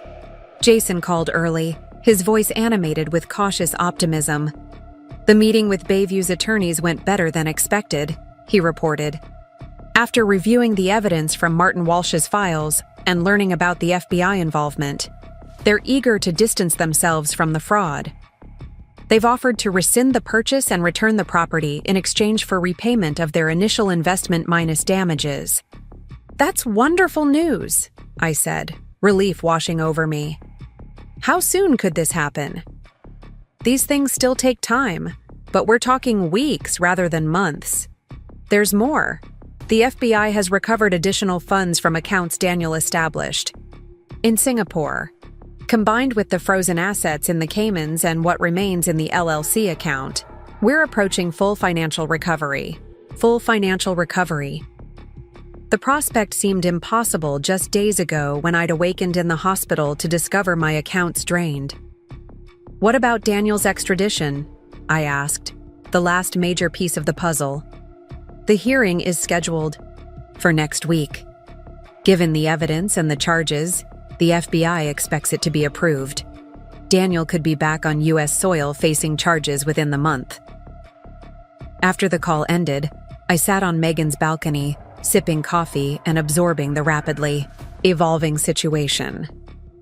The legal machinery was working, justice progressing with surprising speed. Yet a part of me still struggled to reconcile the Daniel I thought I knew with the calculating criminal who had orchestrated this elaborate betrayal. 7 years of marriage. Countless shared moments, holidays, vacations, quiet Sunday mornings, reading the paper together. Had it all been a performance? A long con leading to this final act of betrayal? Or had something changed along the way, corrupting what was once genuine? I might never know the full truth. Daniel might never offer a genuine explanation or show real remorse. Eleanor might continue blaming others, positioning herself as a victim rather than an accomplice. That uncertainty, I was learning, was part of the legacy of betrayal. Questions that might remain forever unanswered. My phone rang, interrupting these reflections. It was Amanda Henderson, my most important client. "Sarah!" she exclaimed when I answered. "I've been so worried. Megan told us you had emergency surgery, but I've been hearing disturbing rumors about Daniel and some financial improprieties. Are you all right?" I took a deep breath. The Henderson project presentation was scheduled for tomorrow. I wouldn't let Daniel's actions jeopardize this opportunity. "Amanda, I'm recovering well from surgery," I began carefully. "And yes, there's a difficult personal situation involving Daniel that I'm handling. but I want to assure you that Mitchell Design Studio is on solid ground. Our team is ready for tomorrow's presentation, and the renovation concepts we've developed for your property are some of our strongest work. There was a pause before Amanda responded. Sarah, we've worked together for 3 years. I trust your design vision implicitly, but I need to know if there are any complications that might affect the project. A fair question. The Henderson renovation was a $8 million project with tight timelines and high visibility. Amanda needed certainty, not complications. The only complication is that I'm still somewhat limited physically after surgery, I admitted. But Megan and the team have been extraordinary, and I've been fully engaged in developing the concepts. The financial situation is completely separate from the studio, and I've taken steps to ensure it remains that way. Another pause. All right then, we'll see you tomorrow at 2 p.m. And Sarah? Whatever's happening, I'm sorry you're going through it. The simple expression of sympathy nearly undid me. In the whirlwind of legal maneuvers, financial investigations, and property negotiations, there had been little space for the basics, human acknowledgement of pain. Thank you, I managed. That means a lot. After the call, I turned my attention to final preparations for the Henderson presentation. The project involved transforming a historic downtown warehouse into mixed-use space, retail on the ground floor, creative offices above, with a rooftop restaurant offering panoramic city views. The challenge was balancing modern functionality with historic preservation, creating a space that honored the building's industrial past while serving contemporary needs. Megan arrived home from the studio mid-afternoon, carrying large presentation, boards, and a gleam of excitement in her eyes. Wait until you see the final renderings, she said, spreading the materials across her dining table. The team has outdone themselves. The renderings were indeed stunning. Detailed visualizations showing the transformed space with careful attention to both aesthetic impact and practical functionality. The material selections balanced industrial authenticity with modern comfort. The lighting design created atmosphere while honoring the building's architectural features. It's perfect, I said, genuinely impressed. Everything we discussed and more. There's one more element I wanted to run by you, Megan said, pulling out one final board. The team suggested incorporating this as a signature element in the main atrium. The rendering showed a dramatic sculptural light fixture composed of hundreds of delicate glass elements, creating an effect like captured light rippling through water. It was breathtaking and immediately familiar. That's based on my concept sketch from last year, I realized, recognizing the design I'd played with during a creative block on another project. Megan nodded. We found it in your idea file when gathering materials after. Everything happened. The team developed it specifically for the Henderson space. We're calling it Phoenix Rising. The name caught me off guard, so aligned with my own emerging sense of identity through this crisis. A design born from creative frustration, developed during personal devastation, now poised to become a centerpiece in my most important project to date. It's perfect, I said again, this time fighting back tears. The next day, the Henderson presentation exceeded all expectations. Despite my still healing body and the emotional weight of recent events, I found myself fully present in my element, guiding Amanda and her investors through our vision for their property. The Phoenix Rising light sculpture proved to be the emotional core of the presentation, the element that transformed a strong renovation concept into something truly special. This is exactly what we hoped for, Amanda declared as the presentation concluded. Sensitive to the building's history, but boldly forward-looking. When can you start? We left with a signed contract and a first payment already being processed to our new secure account.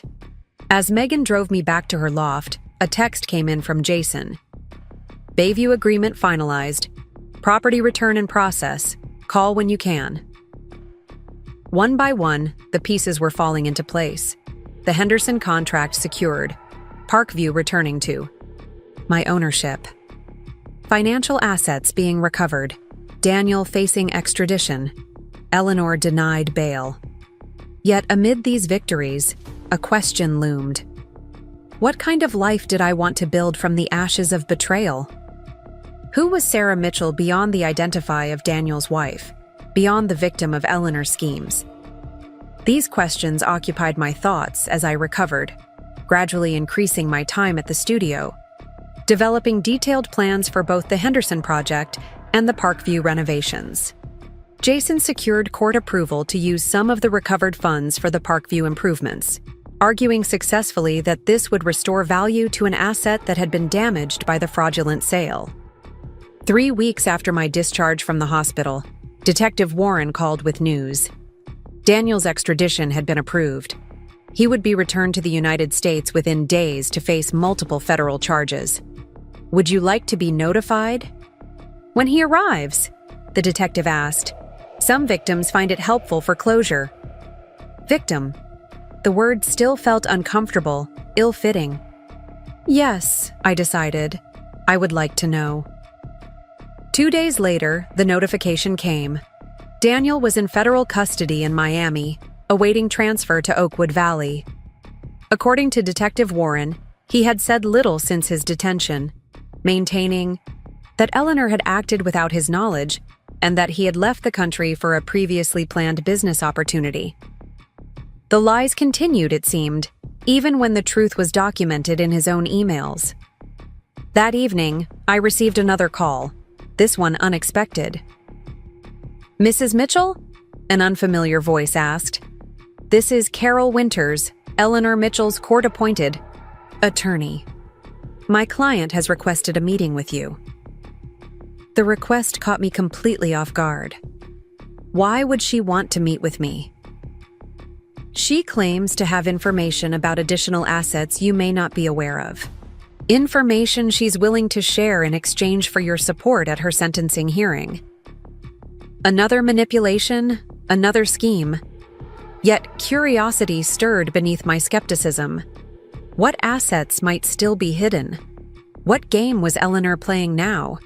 I'll need to consult with my attorney, I replied carefully. Jason was unequivocal. It's a bad idea. Any meeting would be on record and could be used to support her claims of cooperation without providing anything of real value.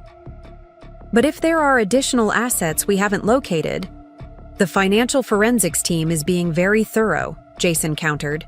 If anything exists, they'll find it through proper channels without giving Eleanor leverage or a platform. Logically, I knew he was right. Yet something in me wanted this confrontation, wanted to look Eleanor in the eye, to understand how my mother-in-law could have betrayed me so completely while I lay in a hospital bed fighting infection after emergency surgery. What if we agree to a monitored meeting? I suggested. With you present and clear conditions that no promises or deals are being offered? Jason frowned but eventually relented, recognizing my need for this exchange. I'll arrange it, but with strict parameters. The first sign of manipulation or deception, we walk away. The meeting was set for the following Monday at the detention facility where Eleanor awaited trial. The weekend passed in a blur of work, finalizing contractors for the Henderson project, reviewing applications for the additional designers we needed to hire, and developing detailed renovation plans for Parkview. Monday morning arrived with a knot of anxiety in my stomach. What would Eleanor look like after weeks in detention? What could she possibly say to justify what she had done? Jason met me outside the facility, his expression serious. Remember, you don't owe her anything.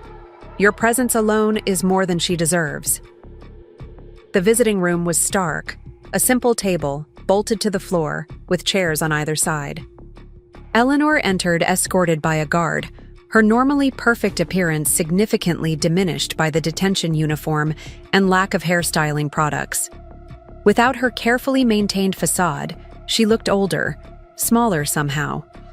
Her eyes widened, slightly at the sight of me. perhaps surprised I had actually come, or perhaps noting my recovery. The guard instructed her to sit, then took up position by the door. "Sarah," she began, her voice carrying that familiar note of assumed authority despite her circumstances. "Thank you for coming." I said nothing, waiting. This meeting was her request. Let her reveal her purpose. "I'm sure you have." She hesitated, seeming to search for the right word. "Feelings about what's happened. But there are things you don't understand. Things Daniel didn't tell you, or me." "Such as?" I kept my voice neutral, refusing to be drawn into emotional engagement. Daniel was in trouble. Financial trouble, bad investments, gambling debts. She leaned forward slightly. "He told me he needed to access your accounts temporarily to resolve these issues.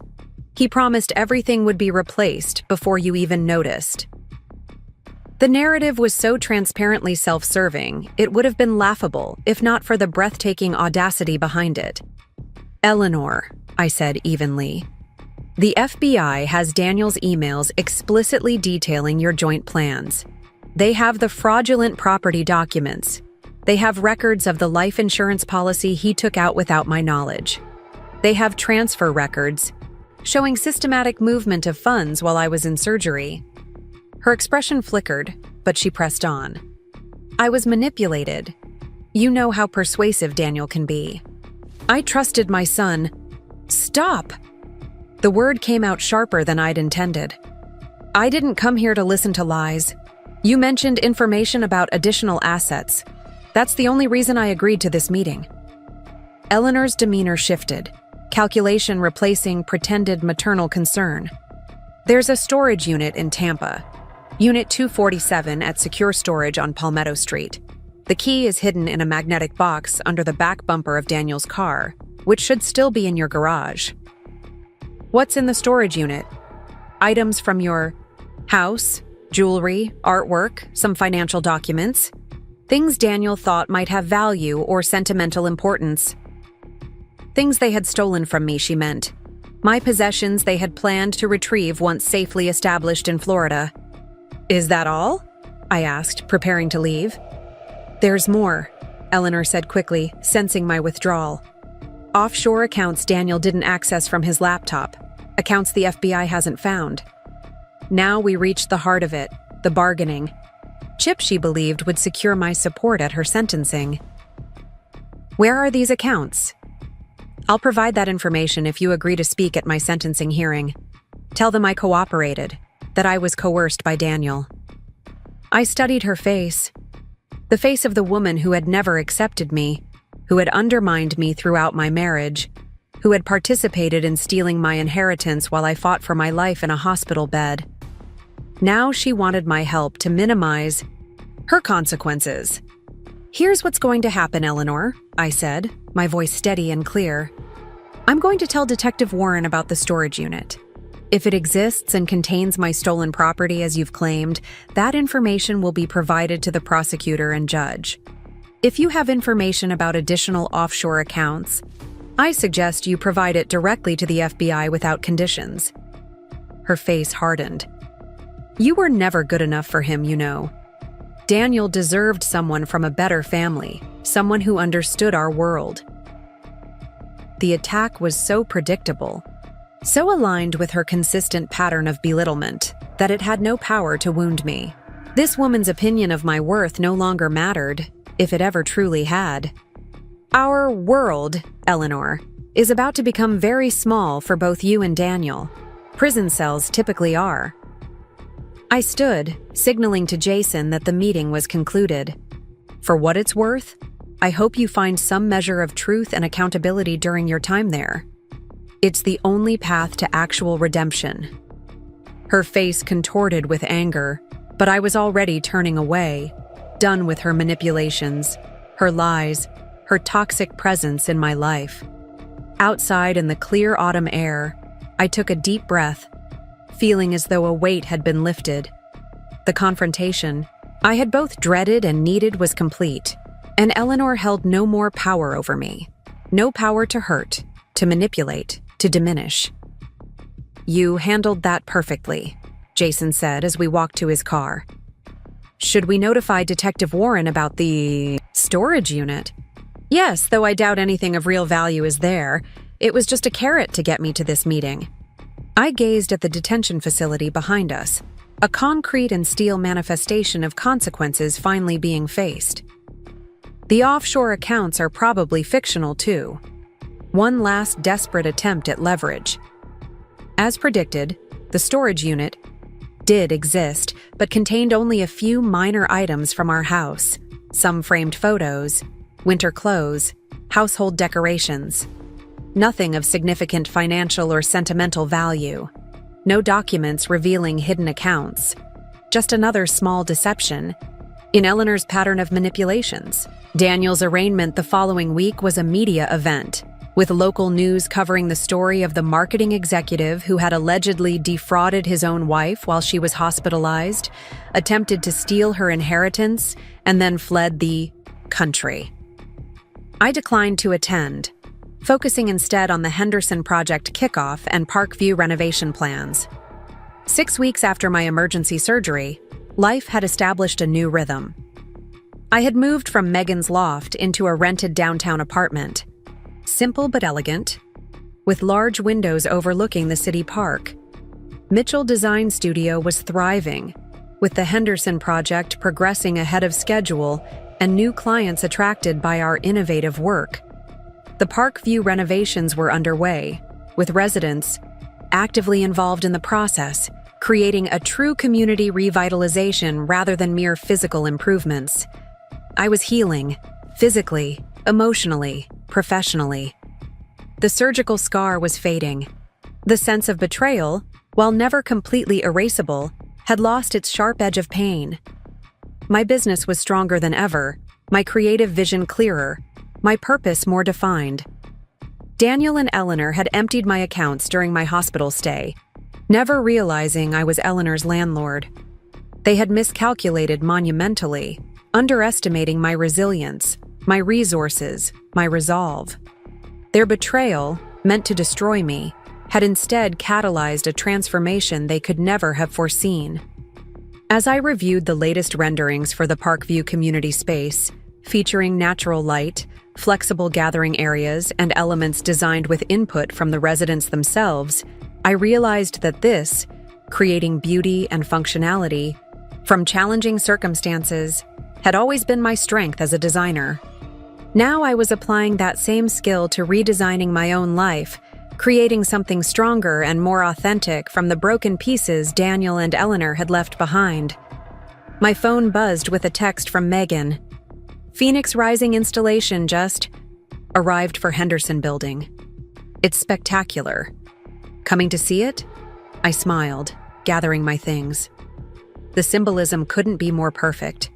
Beauty emerging from destruction, light created from darkness, new life rising from what had been reduced to ashes.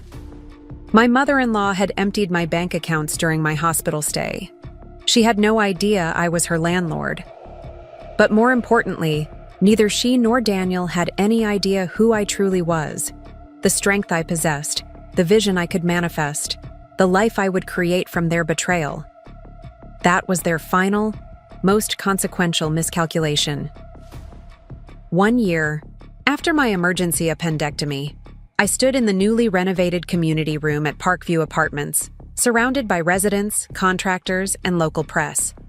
Sunlight streamed through the energy-efficient windows we'd installed, illuminating the space that had become the heart of this revitalized community. And so, it gives me great pleasure to officially reopen Parkview Commons, I announced, cutting the ceremonial ribbon to enthusiastic applause. The name change had been the residents' idea, a symbol of the building's transformation from mere apartment units to a true community. Mrs. Cooper, now head of the Resident Advisory Board, stepped forward. "On behalf of everyone who calls this place home, we want to thank Sarah Mitchell for not just saving our homes, but making them better than ever." She presented me with a handmade quilt, each square created by a different household. Every Family contributed to this, just as you've invited every family to contribute to Parkview's new chapter. The moment was sweetly triumphant. The 6-month renovation had maintained the building's historic character while modernizing systems, improving energy efficiency, adding community spaces, and even creating 2 additional affordable units where storage areas had previously been underutilized. Most importantly, not a single resident had been displaced. Megan squeezed my arm as reporters began asking questions about the project. "Your grandmother would be so proud," she whispered. She was right.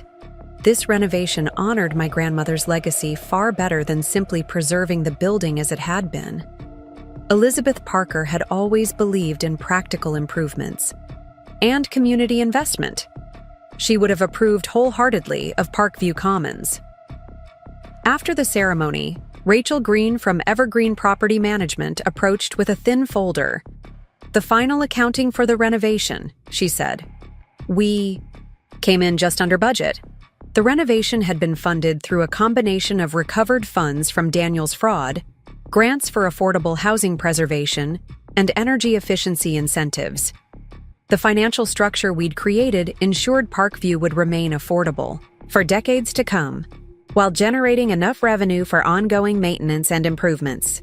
"And this arrived yesterday," Rachel added, handing me an envelope with the detention facility's return address. Eleanor. My former mother-in-law had been writing regularly since our meeting 6 months ago, letters I had consistently returned, unopened. This one, however, bore an official stamp. Final communication, address change notice. Curious, I opened it. "Sarah," Eleanor had written in her precise handwriting, "I am being transferred to the Federal Women's Facility next week to begin serving my 12-year sentence. Daniel received 28 years at his sentencing yesterday. You did not attend either hearing. Which is your right? I am writing one last time to say what needs to be said. You won. Completely. The offshore accounts I mentioned were indeed fabricated. A final, desperate attempt at leverage. There is nothing left hidden, nothing more to recover. The investigators were thorough. You have prevailed in every possible way." The letter continued with what appeared to be genuine reflection. "In my considerable time alone, I have been forced to acknowledge that my animosity toward you was never about you at all. You represented a world where women like you, independent, successful on your own terms, no longer needed to secure your position through strategic marriages and family connections as I had done. Your existence challenged everything I had sacrificed for and believed in. It was easier to diminish you than to question my own choices." I folded the letter, tucking it into my jacket pocket. Eleanor's belated insights meant little to me now. Whether she had achieved genuine self-awareness or was simply crafting another manipulation made no difference to my life moving forward. Her chapter in my story was closed. "Everything okay?"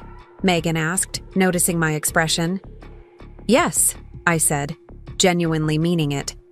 Just the past making a final appearance before fully giving way to the future. That future had taken clear shape in recent months. Mitchell Design Studio had doubled in size, with the spectacular success of the Henderson project leading to multiple high-profile commissions.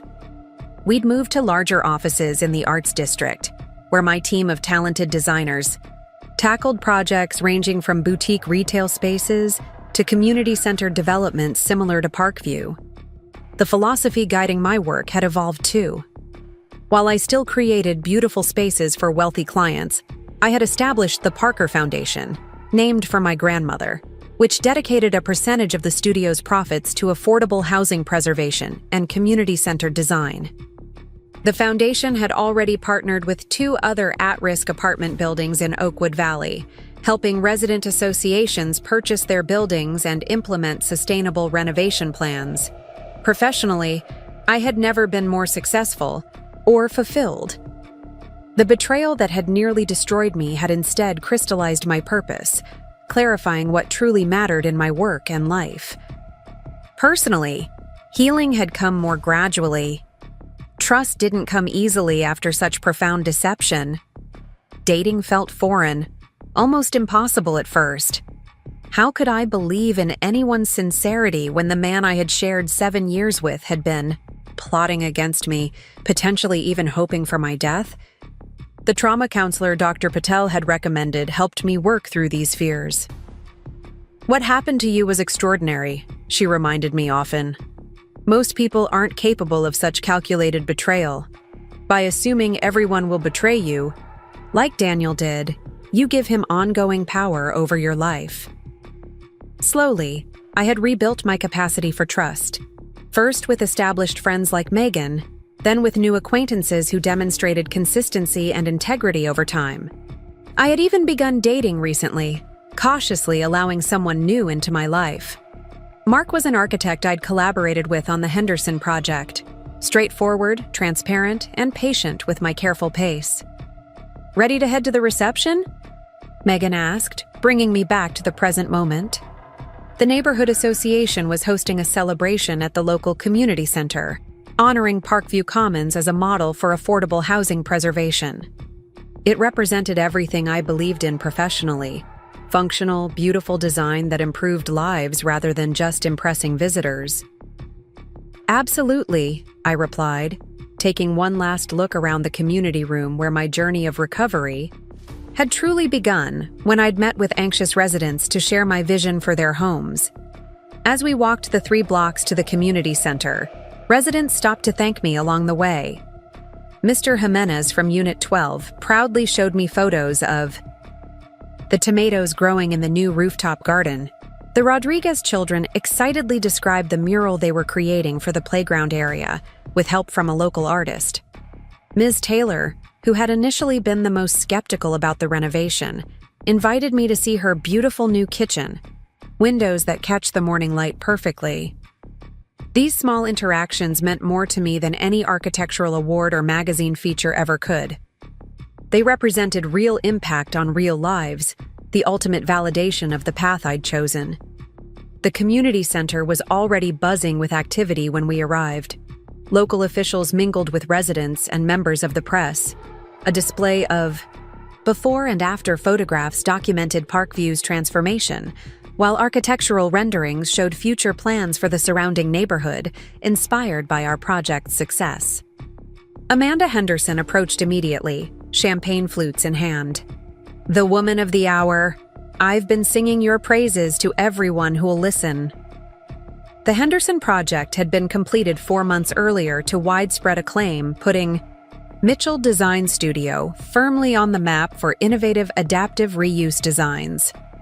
The Phoenix Rising light sculpture had become something of a local landmark, featured in architectural journals and drawing visitors specifically to see its dramatic effect.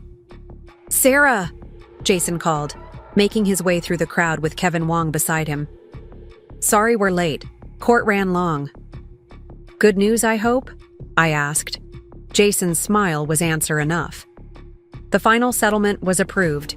Every legal proceeding related to the fraud case is officially closed as of this afternoon.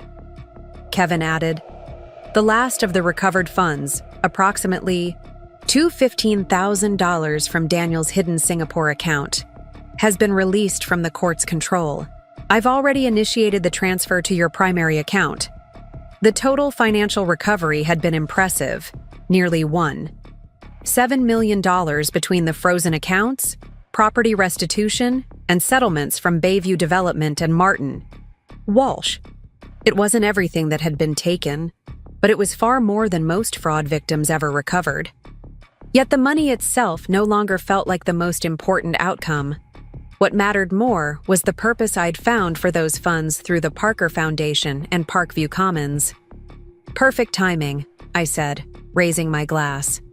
"A true closing chapter." "How does it feel?" Jason asked quietly, after Kevin had moved away to speak with another client.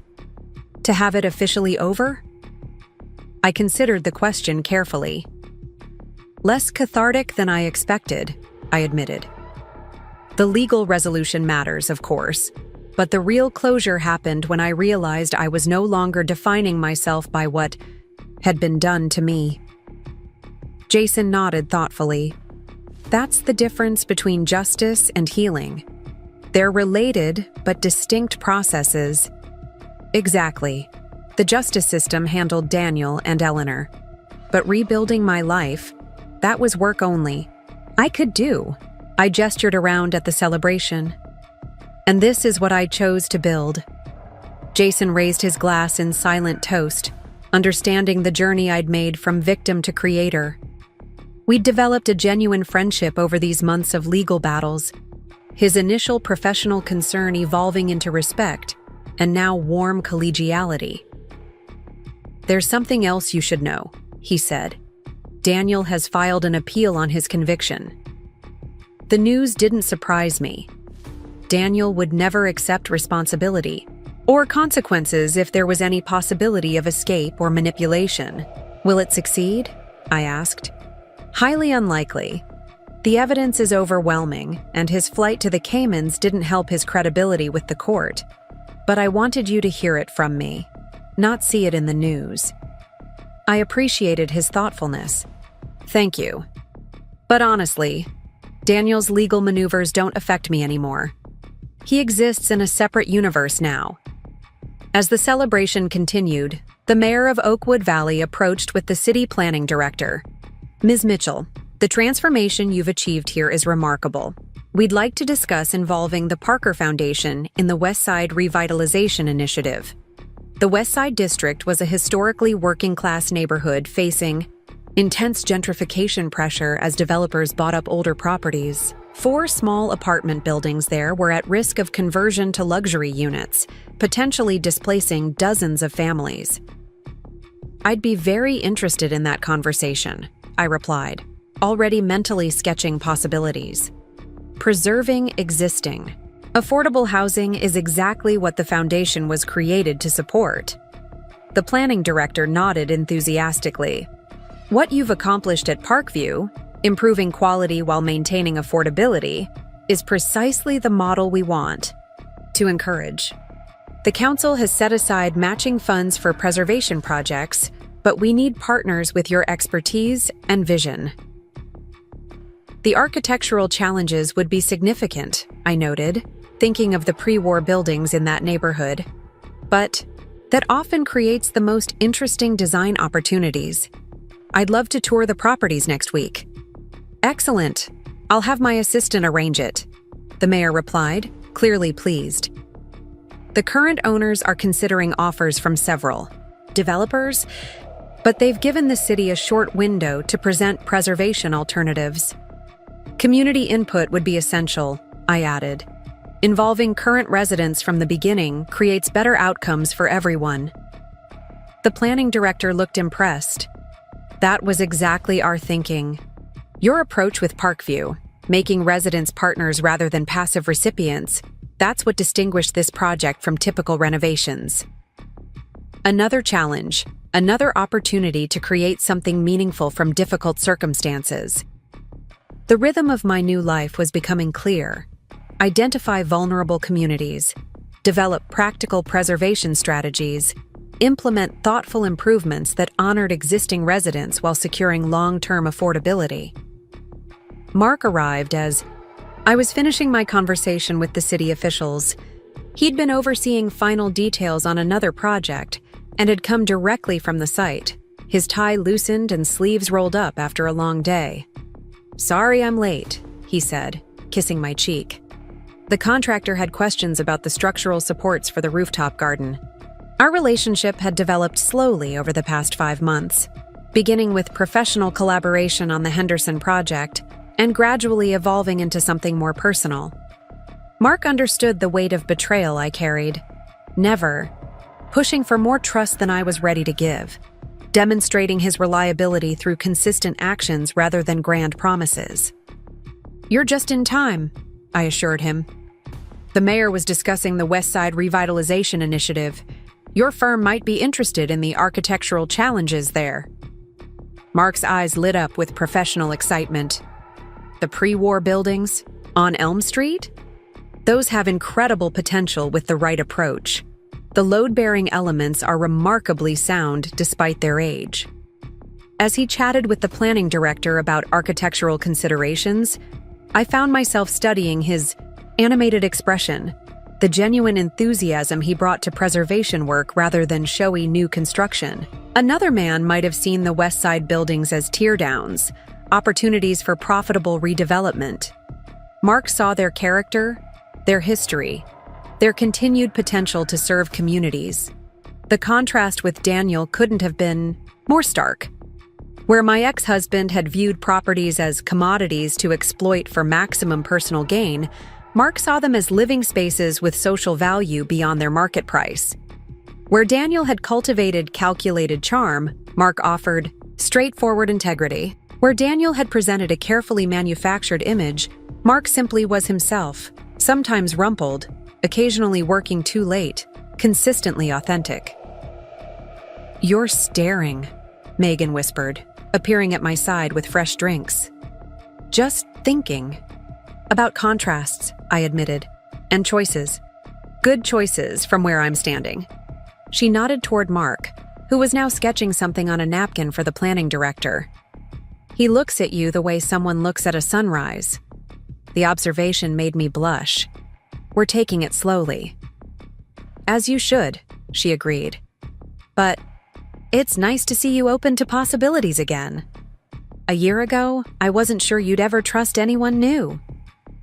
"A year ago, I was barely functional," I reminded her, remembering those first devastating days after discovering Eleanor's betrayal.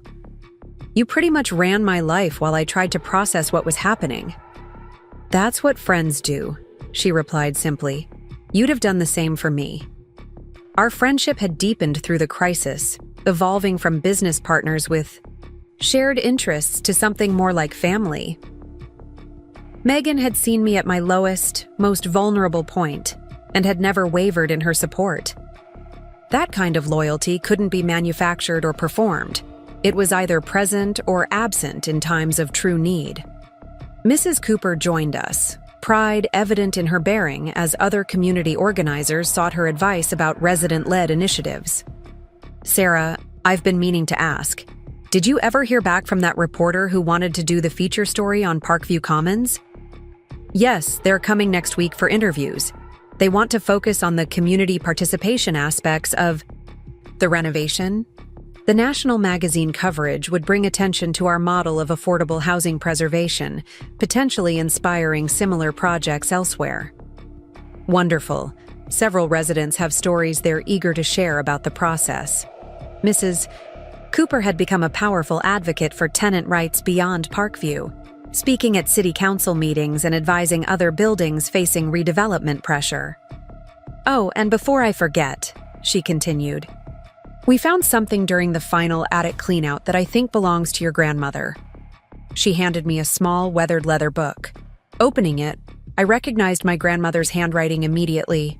It was another journal, earlier than the one I'd been reading, dating back to when she first purchased Parkview nearly 40 years ago.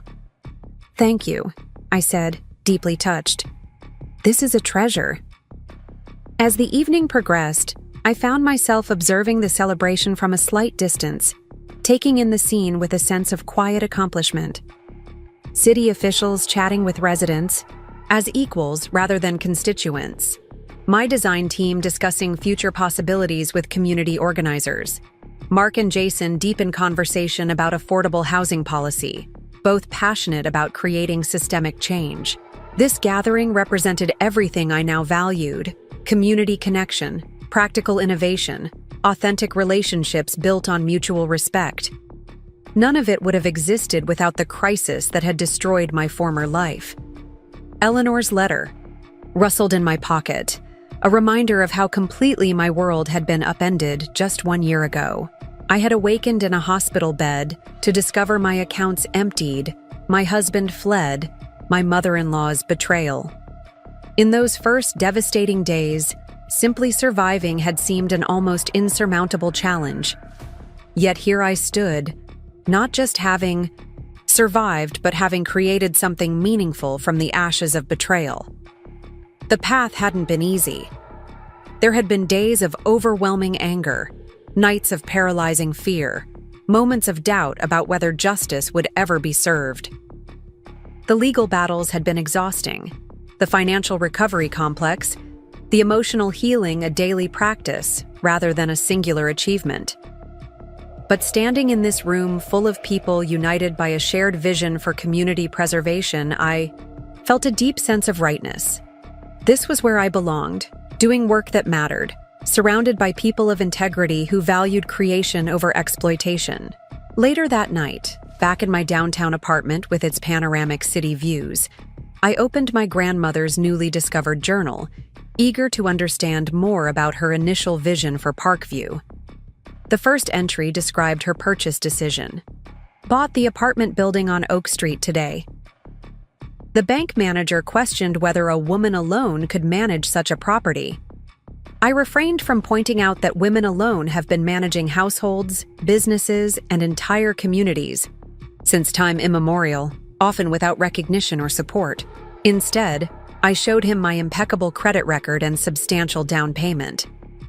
Amazing how financial independence clarifies one's position in negotiations. I smiled, recognizing the practical wisdom that had saved me during my own crisis.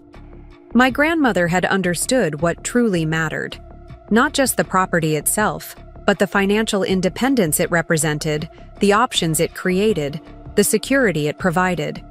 Further entries revealed her growing connection to the building's residents, her careful stewardship of the property, her philosophy of modest improvements over time rather than flashy renovations that would necessitate higher rents. She wrote of refusing multiple lucrative offers from developers, even when friends advised her to cash out during real estate booms. Property is not merely an investment vehicle, she had written. It is shelter, community, home. The families at Parkview deserve stability in an increasingly unstable world. Their children should know their school friends through graduation, not just until the next rent increase forces another move. Their elders should age in familiar surroundings, not be priced out of neighborhoods they helped build. This is not charity. It is recognition of our shared humanity and interconnected well-being. The words resonated deeply with the path I had chosen, confirming that the Parker Foundation wasn't just a response to trauma, but a continuation of a legacy I hadn't fully understood until now. My grandmother had been practicing community-centered property ownership decades before it became a recognized approach to fighting displacement and gentrification. I continued reading, finding an entry that particularly struck me. Eleanor Mitchell inquired about an apartment today, Unit 7, recently vacated. Impeccably dressed, clearly from money, though her references suggest recent financial adjustments. Something calculated in her manner, as if she's constantly assessing value and advantage in every interaction. I hesitated but ultimately approved. Her application. Everyone deserves housing, regardless of whether I would choose them as a friend. Still, I'll instruct the management company to monitor the situation closely. I nearly dropped the journal in shock. Eleanor had lived at Parkview before? This entry was dated 35 years ago, long before I was born, before Eleanor had married Daniel's father. The coincidence seemed impossible, yet there it was, in my grandmother's neat handwriting. I turned the page, finding more. Eleanor Mitchell moved out after just 6 months. No notice, rent left unpaid. Management found the unit in poor condition, with damage beyond normal wear. I've instructed them to withhold her security deposit, though it won't cover all repairs. Some people view rental agreements as suggestions, rather than commitments, a disappointing but not unexpected outcome. The revelation was startling.